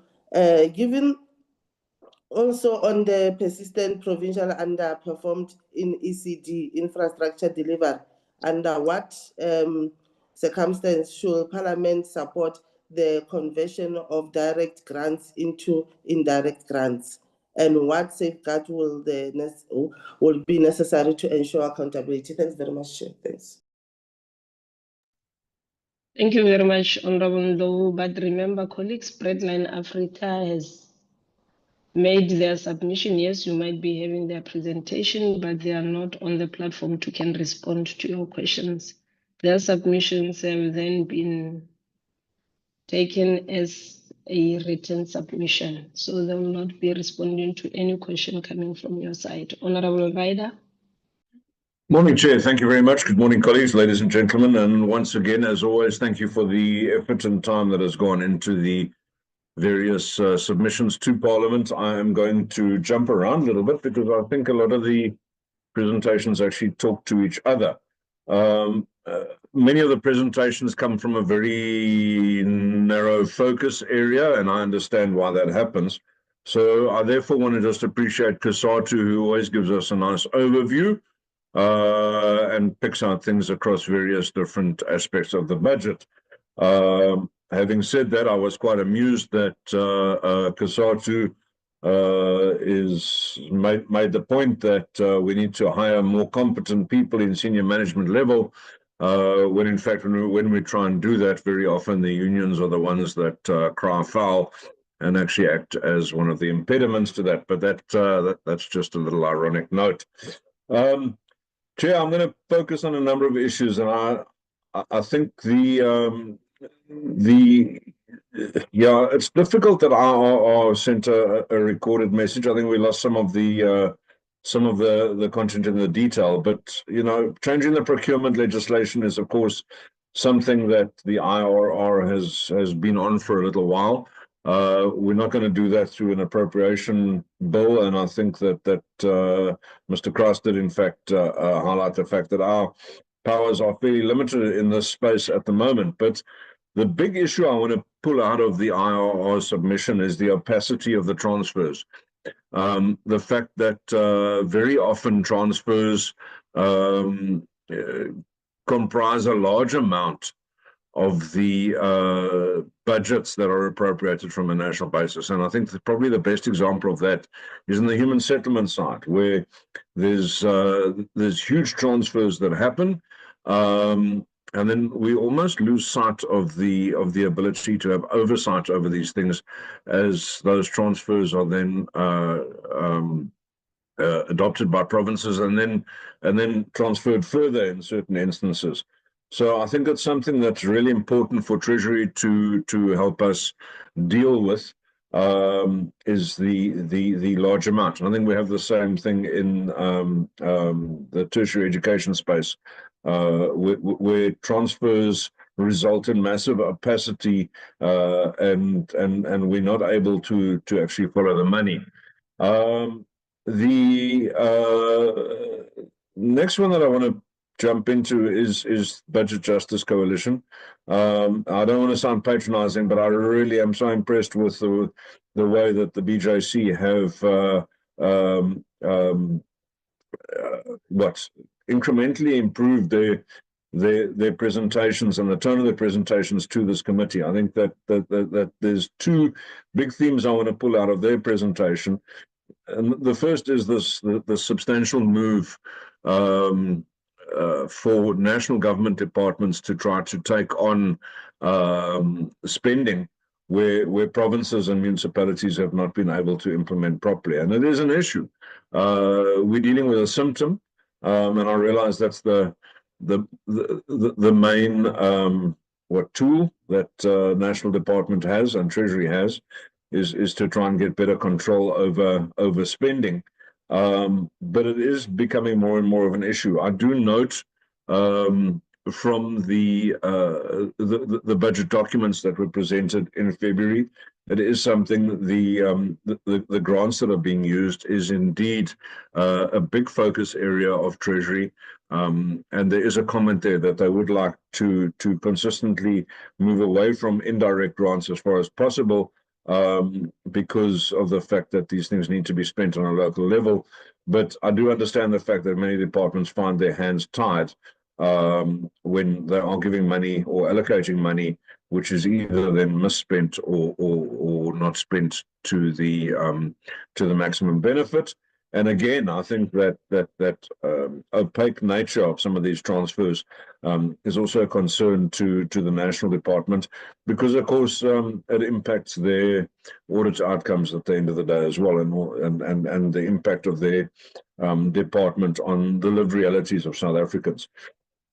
I really thought that Dr. Jantjies made a profound statement when he said that far too often we find ourselves funding consumption instead of driving a developmental agenda. And I think that of course is the nature of far too many governments around the world, where you have 5-year election cycles, and you tend to focus on the short term rather than the longer term benefits. But it is indeed, it's a big constraint that we have. It is something that I know that the president and the presidency has tried to focus on, but I don't believe we're anywhere closer than we were a couple of years ago. Though we have Operation Bulendela doing some good work, I think it needs to be ramped up considerably to ensure that we take a longer term view on the developmental agenda, and the provision or the expenditure, moving obviously into longer term projects to improve quality of living for South Africans, maybe over a longer period of time and have less of a short-term focus. Health Living Alliance, I think we continue with the debate about the sugar tax, the health promotions levy. Again, I think it's well understood by most people that the tax has had an impact on health in South Africa and a positive impact. But and I think we need to balance things again. So taking a very narrow view on the thing is of course understandable from the perspective of the Health Living Alliance, but then we got to balance that, for example, with the concerns raised by women on farms, where just last week on Thursday, the Portfolio Committee on Trade and Industry raised the alarm about the impact that the closure of Tongaat Hewlett and the troubles that Tongaat Hewlett has found themselves in is having a massive downward impact on the smaller scale farmers and the smaller employers, etc., in the industry. Tongaat Hewlett, I think, maybe got too big, and therein lies the danger of monopolies or quasi-monopolies.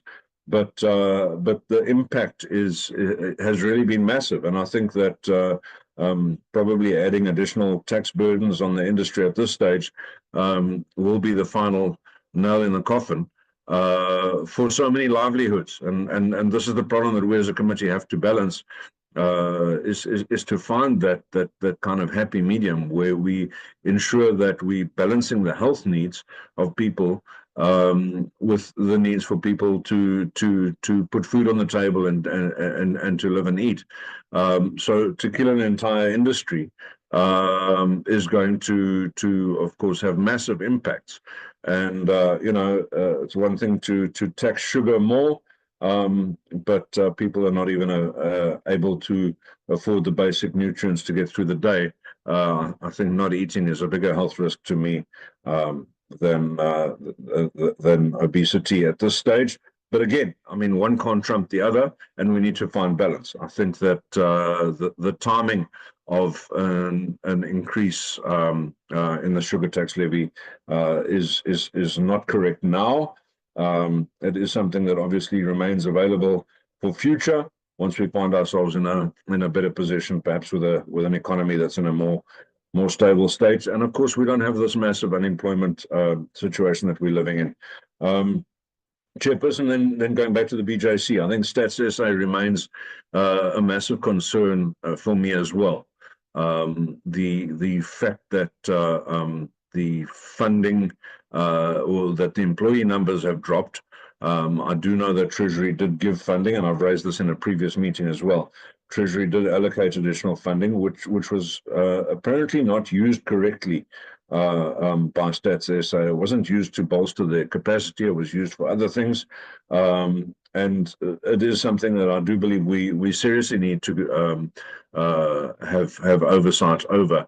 The fact that Stats SA is such a key player in terms of certainly this committee's work, because we need to have data-driven decision making.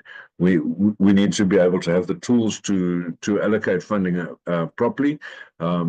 First in the division of revenue, but also in this appropriation bill. And if we don't have that information accurately put to us, I think it creates massive problems for us. So Stats SA, yes, needs to be funded correctly, but again, and I think the same problem exists with the South African National Defence Force and the defence budget. If funding is allocated, is it being managed correctly by the department to achieve their outcomes? And I think far too often in the case of Stats SA and also in defence, we are finding that is not the case.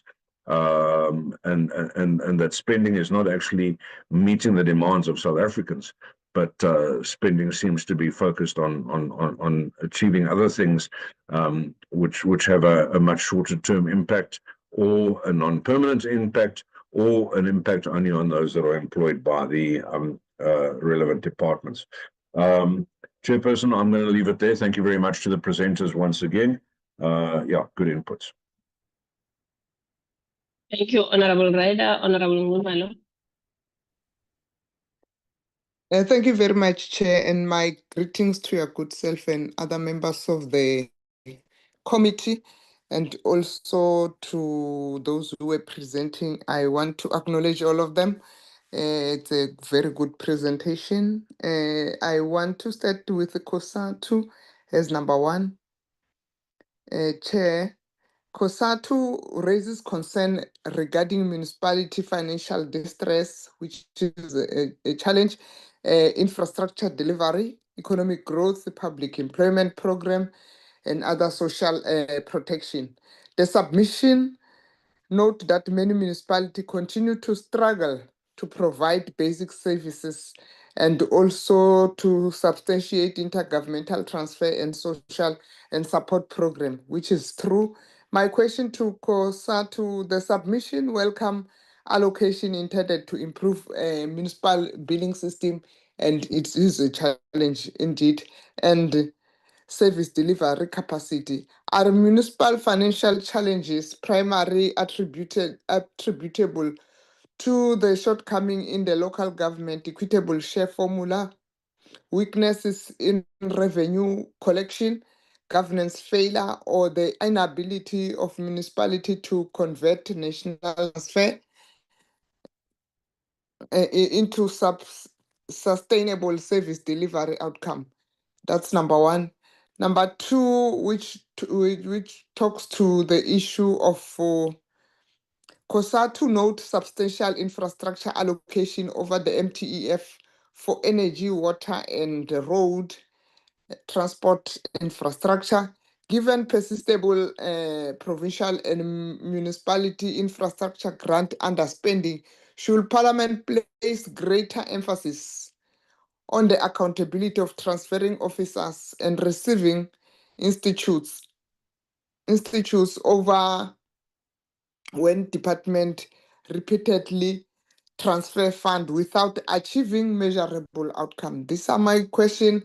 And also I want to go to women on farm, because I believe in farming food security, which is number one.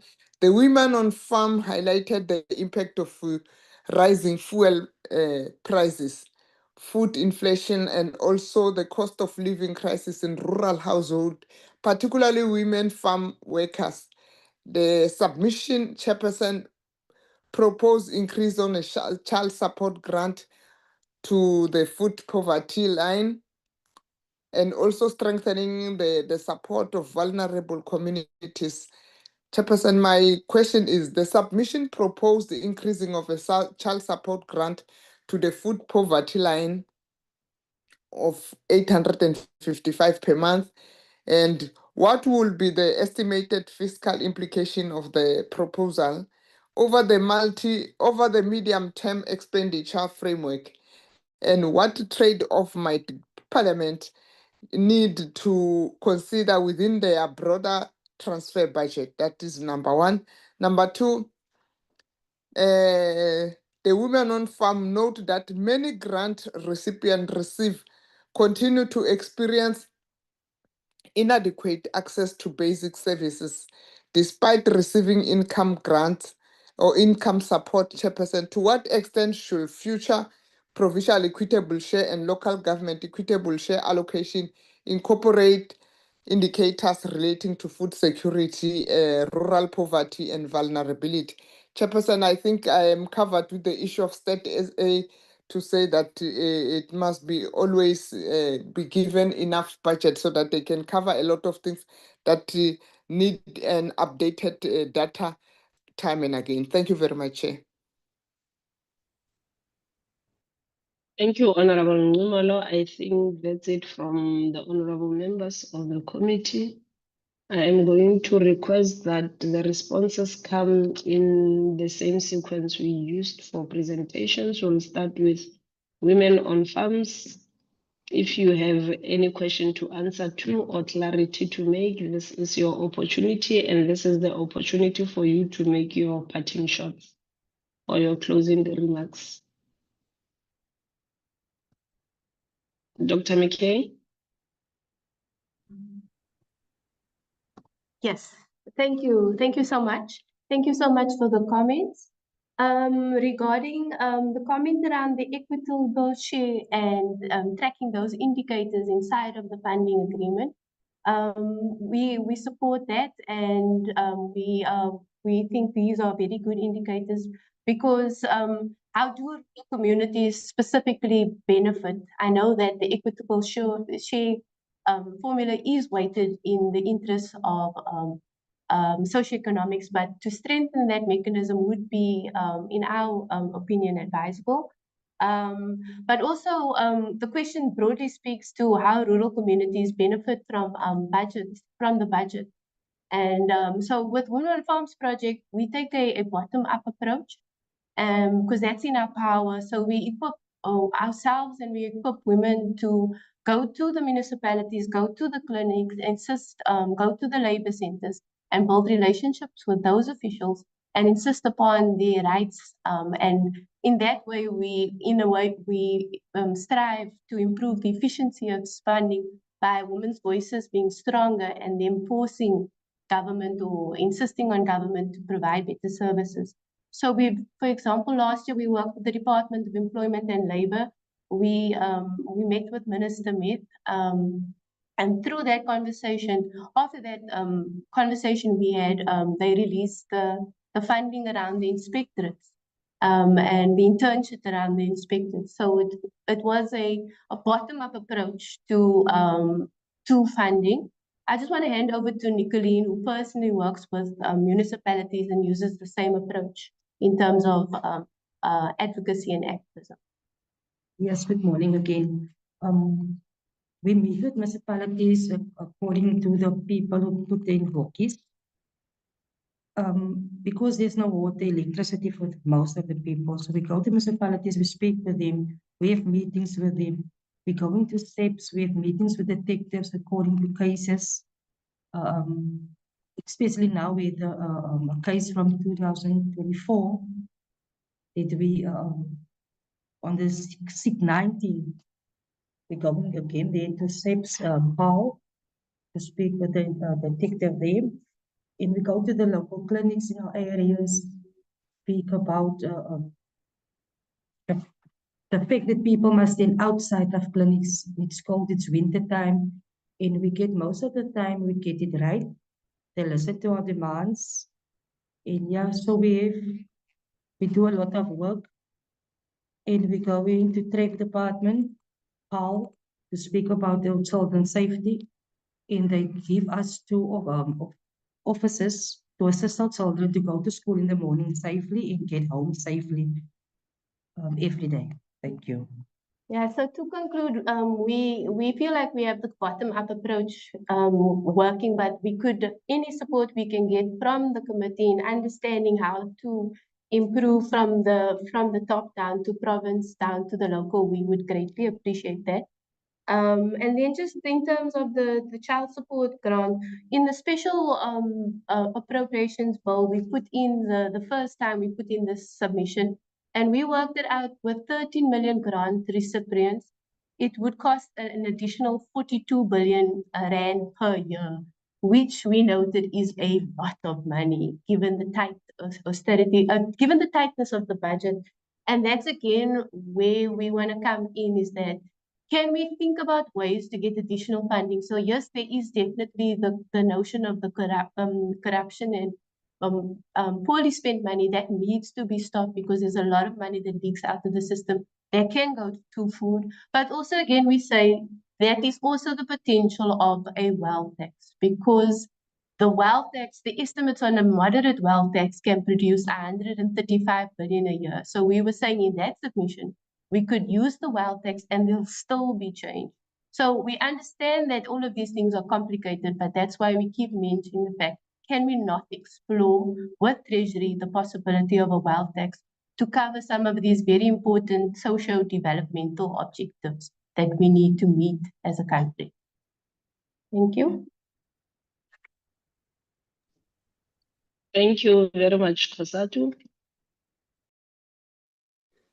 Thanks, Chair, and thanks to members. Yeah, just a few questions. I think to Honourable Swart, Chair, about expenditure versus the debt and the deficit, where do you cut, etc.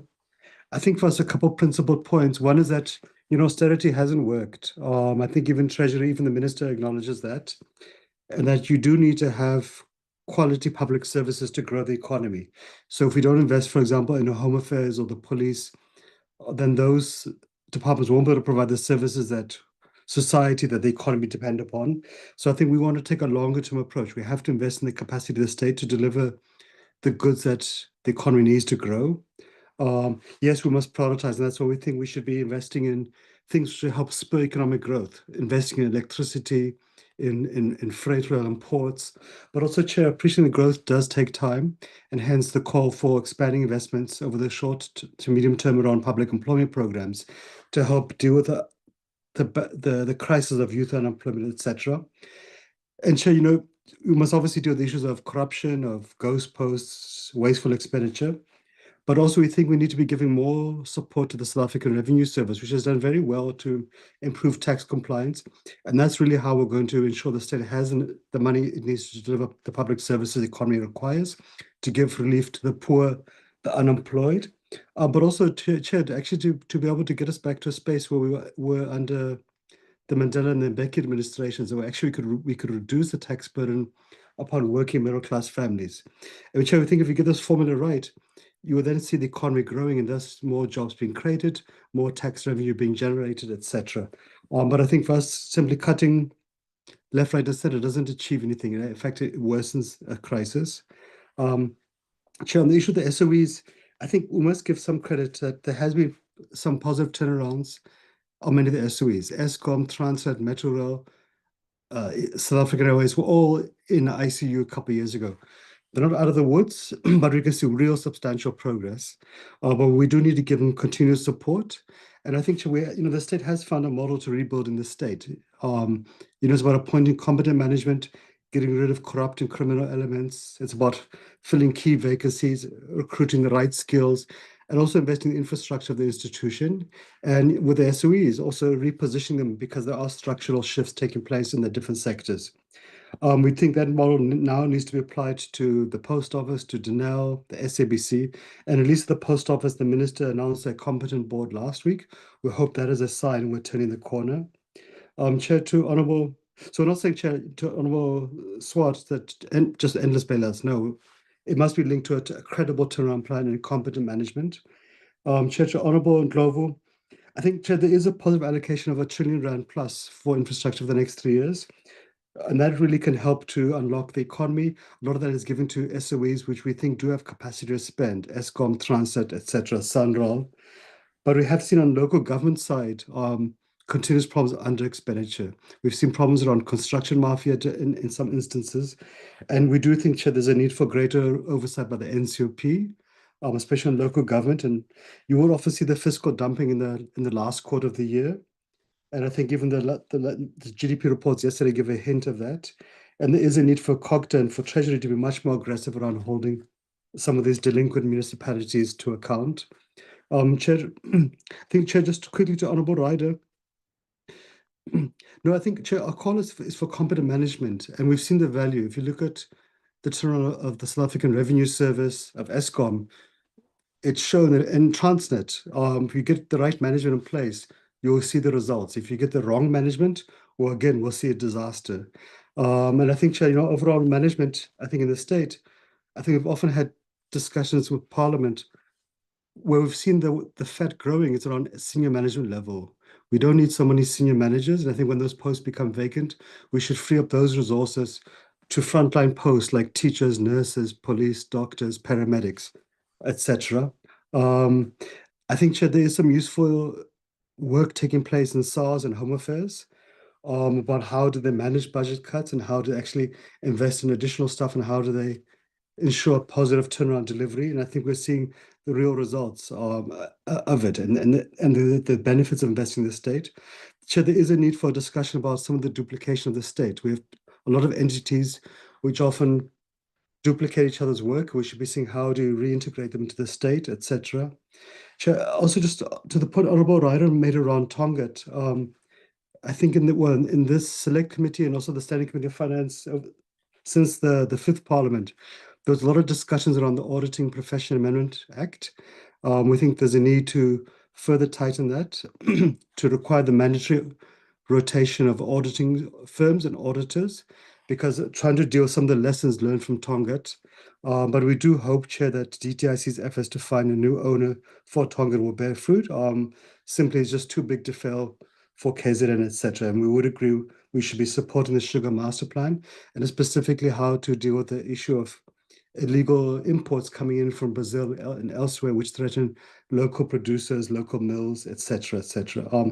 I think, Chair, just lastly to Honourable Nxumalo, no, Chair, again, around local government, I think the issue often is about management, incompetent management, incompetent leadership, issues of corruption not being dealt with, mismanagement not being dealt with, and a lack of consequences, be it from COGTA, SALGA, etc., Treasury, rather. And often you find that when action is taking place to deal with corruption, municipalities then struggle to spend the monies, at times returning infrastructure allocation. But I think, to be fair to some of them, Chair, some of them are just simply too small to be sustainable. They lack a rate space. So if we look in the Karoo, for example, Prince Albert, it's too small to have its own rate space. We should be saying, is it not a better option to consolidate, for example, the 4 municipalities in the Karoo into one and give it a proper allocation, upgrade what you pay the staff, the municipal management to attract quality management, etc. But to have those discussions. But there needs to be a much more aggressive approach from COGTA, from National Treasury, etc., and including the deployment of SIU and so forth. And I think, Chair, also just lastly on that point, a greater utilization of the Auditing Amendment Act. So when management fail to spend money correctly, or when they engage in corruption, etc., they should face the consequences as per the Auditing Amendment Act. But yeah, let me stop there, Chair, and hopefully I didn't exceed your time limit. Thanks, Chair, and thanks, members.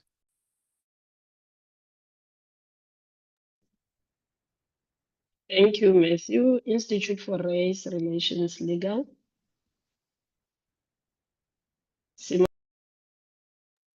Gabriel isn't in attendance, so unfortunately, Chairperson, I'm not able to comment in response. No problem then. Health Living Alliance.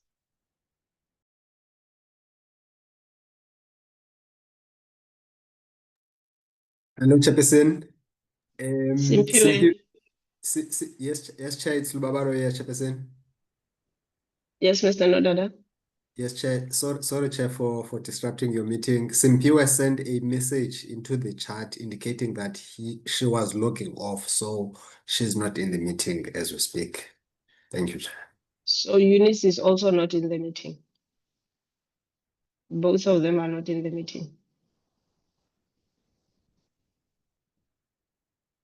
Yes, Mr. Chairperson, Nodada. I believe. Yes, Chairperson, I believe so. Yes, Chair. Okay, Budget Justice Coalition. Thank you, Chair, and thank you to honourable members for the questions. I'll start with Honourable Swart. Is it a technical capacity issue or budget issue? And you know, it's for us, it's both, and the two are linked. So National Treasury did do an assessment of the budget process. I think it was undertaken by GTAC, where they did identify a number of problems across departments, and this should really be the starting point. But our argument is that to fix capacity and systems and accountability systems, operation systems and accountability systems all require budget. When we look into the budget documents and annual reports in more detail, you'll often see the links, you know, where recruitment is slow, it's taking longer than 6 months for appointments to be posted. We'll see that there are high levels of vacancies within the HR department. The same with the example from water and sanitation, the lack of engineers and community engagement specialists. So if budget was allocated, could it be spent effectively? I think there are some positive service delivery examples, and we should be starting with these. And you know, we should start to address the challenges identified in the Treasury review directly, and we should be looking to fix programs that don't work and to scale those that are working. In terms of a model of improved service delivery, I would have to consult with our membership to provide a detailed answer. But what we can say is that privatization is not the answer. There are many examples that we can cite for this and reasons for why this isn't. But something that has shown some promise is social audits and including community participation and oversight, particularly around service delivery, where communities can start to identify delays and problems in projects earlier on, and monitor performance along the way. And this should really feed into and work together with the formal sort of oversight process. And there again, the importance of having up-to-date statistics and information is important to improve planning and budgeting, but also to improve oversight and try to improve the outcomes. Honourable Ndlovu, I think, should Parliament prioritise accountability in provinces and local spheres or national oversight? I think for us, national oversight is really important, but cannot substitute for accountability and consequence management across the spheres of government. But this is also, it's also around improved planning and budgeting across all spheres of government. I think in our past submissions, we highlighted how the existing interventions like TARS is not the right remedy. We can't just keep cutting budgets where there are delivery problems, because it doesn't fix the problem that the program or project set out to solve. And Honourable Ryder, I think, we agree with this point about dealing with the symptoms and the limited tools that are available, where we're just seeing cuts or proposed shifts to national intervention, which aren't necessarily resourced. And we think that there are other tools available to National Treasury, and again, go back to the assessment and the findings there, and how there really needs to be a lot more effort to address challenges directly. I think that covers the questions that were aimed at the Budget Justice Coalition. I'll leave it there. Thank you very much.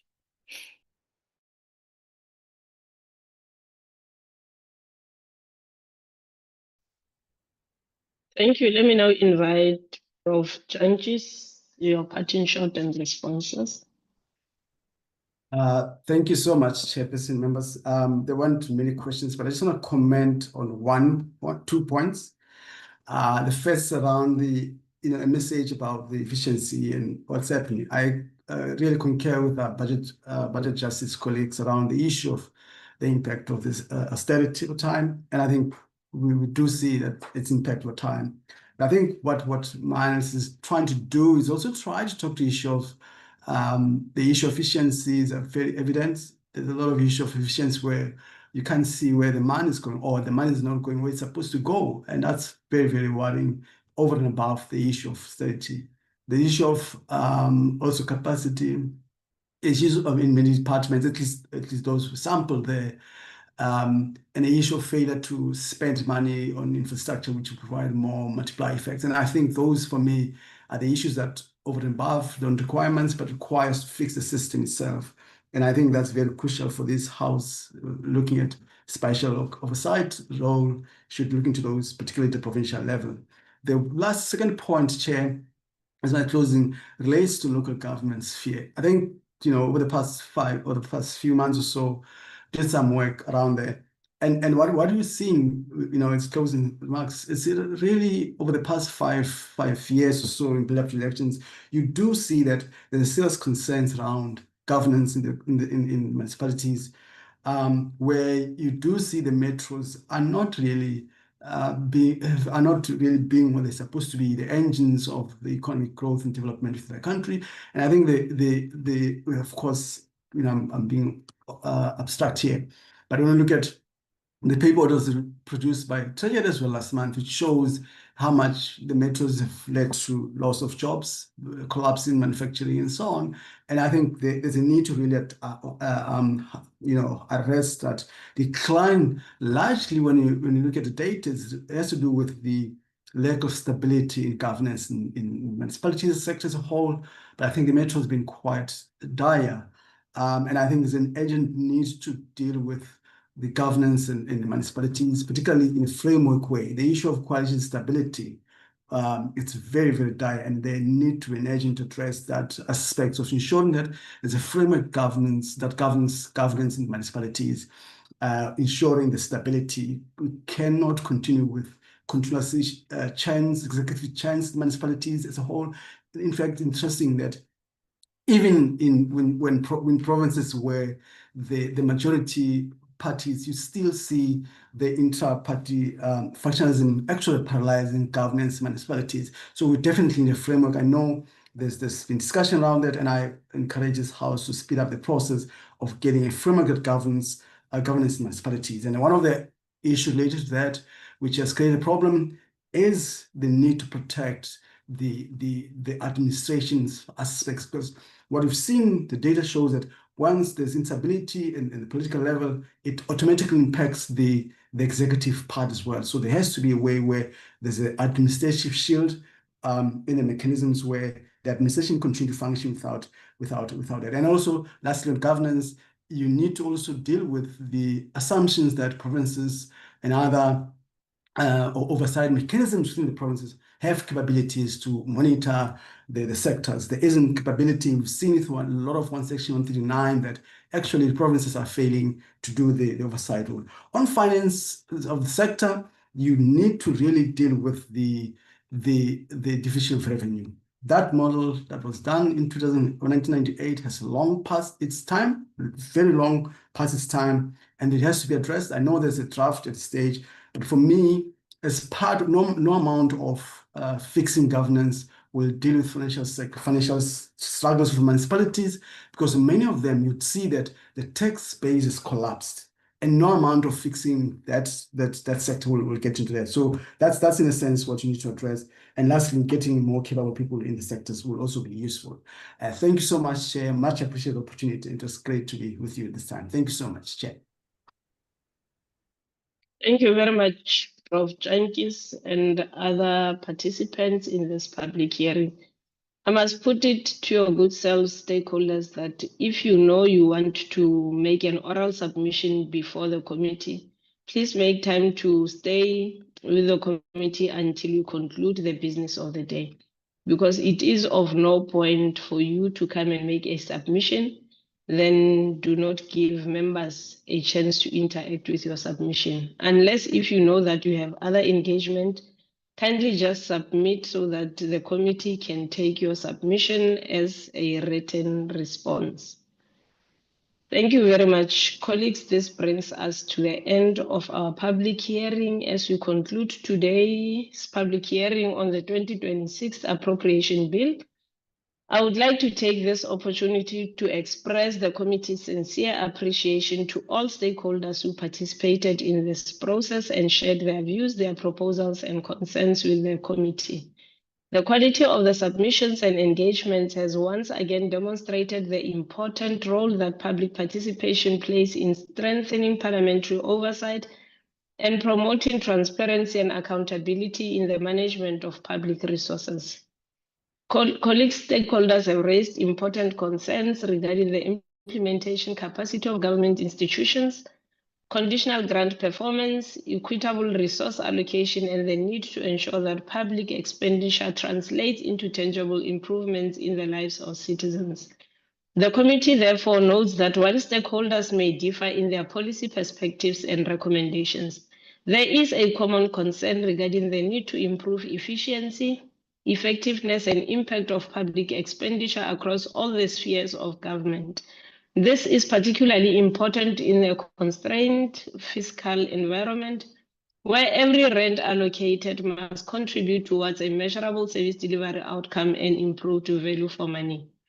As the NCOP, the committee will pay particular attention to issues affecting provinces and municipalities, including the effectiveness of transfers, subsidies, equitable share allocations, conditional grants, and capacity of institutions to implement programs and deliver services. The inputs we received today will assist the committee in its deliberations on the appropriation bill and also in formulating its objectives and recommendations to Parliament. They will also inform the committee's future oversight work as we continue to monitor expenditure performance, service delivery outcomes, and implementation of government programs through instruments such as Section 32 reports of the Public Finance Management Act and the Section 71 reports of the Municipal Finance Management Act. On behalf of the committee, let me once again thank all the stakeholders for their valuable contributions and commitment to strengthening accountability and improving the lives of South Africans. We would like to also thank you for availing yourselves and also for honoring the invitation by the committee when they opened up for public comments. Thank you very much to our stakeholders. You may leave the platform until we meet next week for your responses from National Treasury. I would like to request members of the committee to stay behind as we'll be dealing with a set of minutes from last week's meeting. Thank you very much, Mr. Nodada. As the stakeholders are leaving the platform, I would like for you to prepare for the adoption of the minutes. Thank you, stakeholders. See you next week.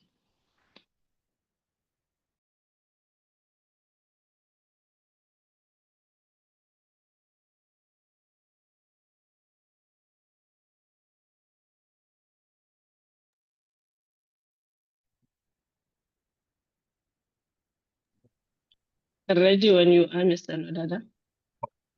Thank you so much, Chairperson. And still morning, good morning, Chairperson and honorable members. Honorable members, this is the set of minutes that the committee needs to consider. It's dated the 3rd of June 2026. Last week, Chair and members, the committee was briefed by PBO on the appropriation bill. This is page 1.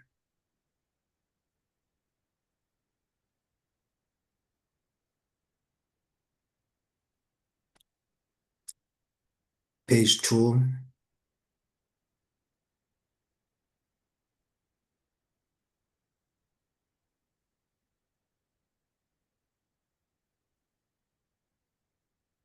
Page 3.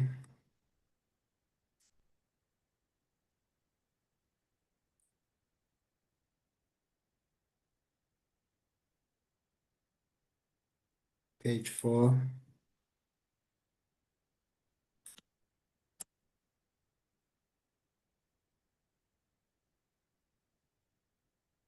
Page 5.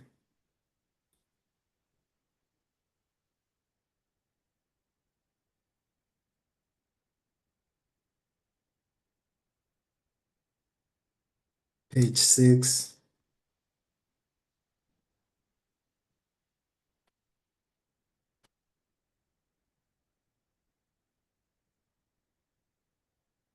Page 7, honorable members.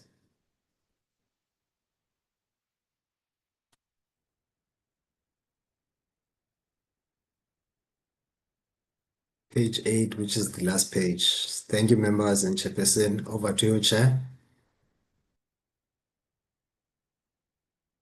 By show of hand, is this what transpired in last week's meeting? Can I see a hand that would like to move for the adoption of this minute? Honorable Ndlovu. Chair, I move for the adoption of the minutes as presented because the true reflection of what transpired. Thank you. Honorable Ndlovu moves. Honorable Swart.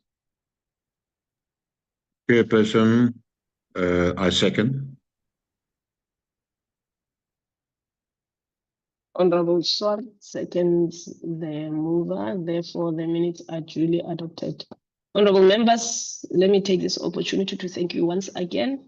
We had a very fruitful session of the public participation. Let's now meet in the afternoon in the chamber.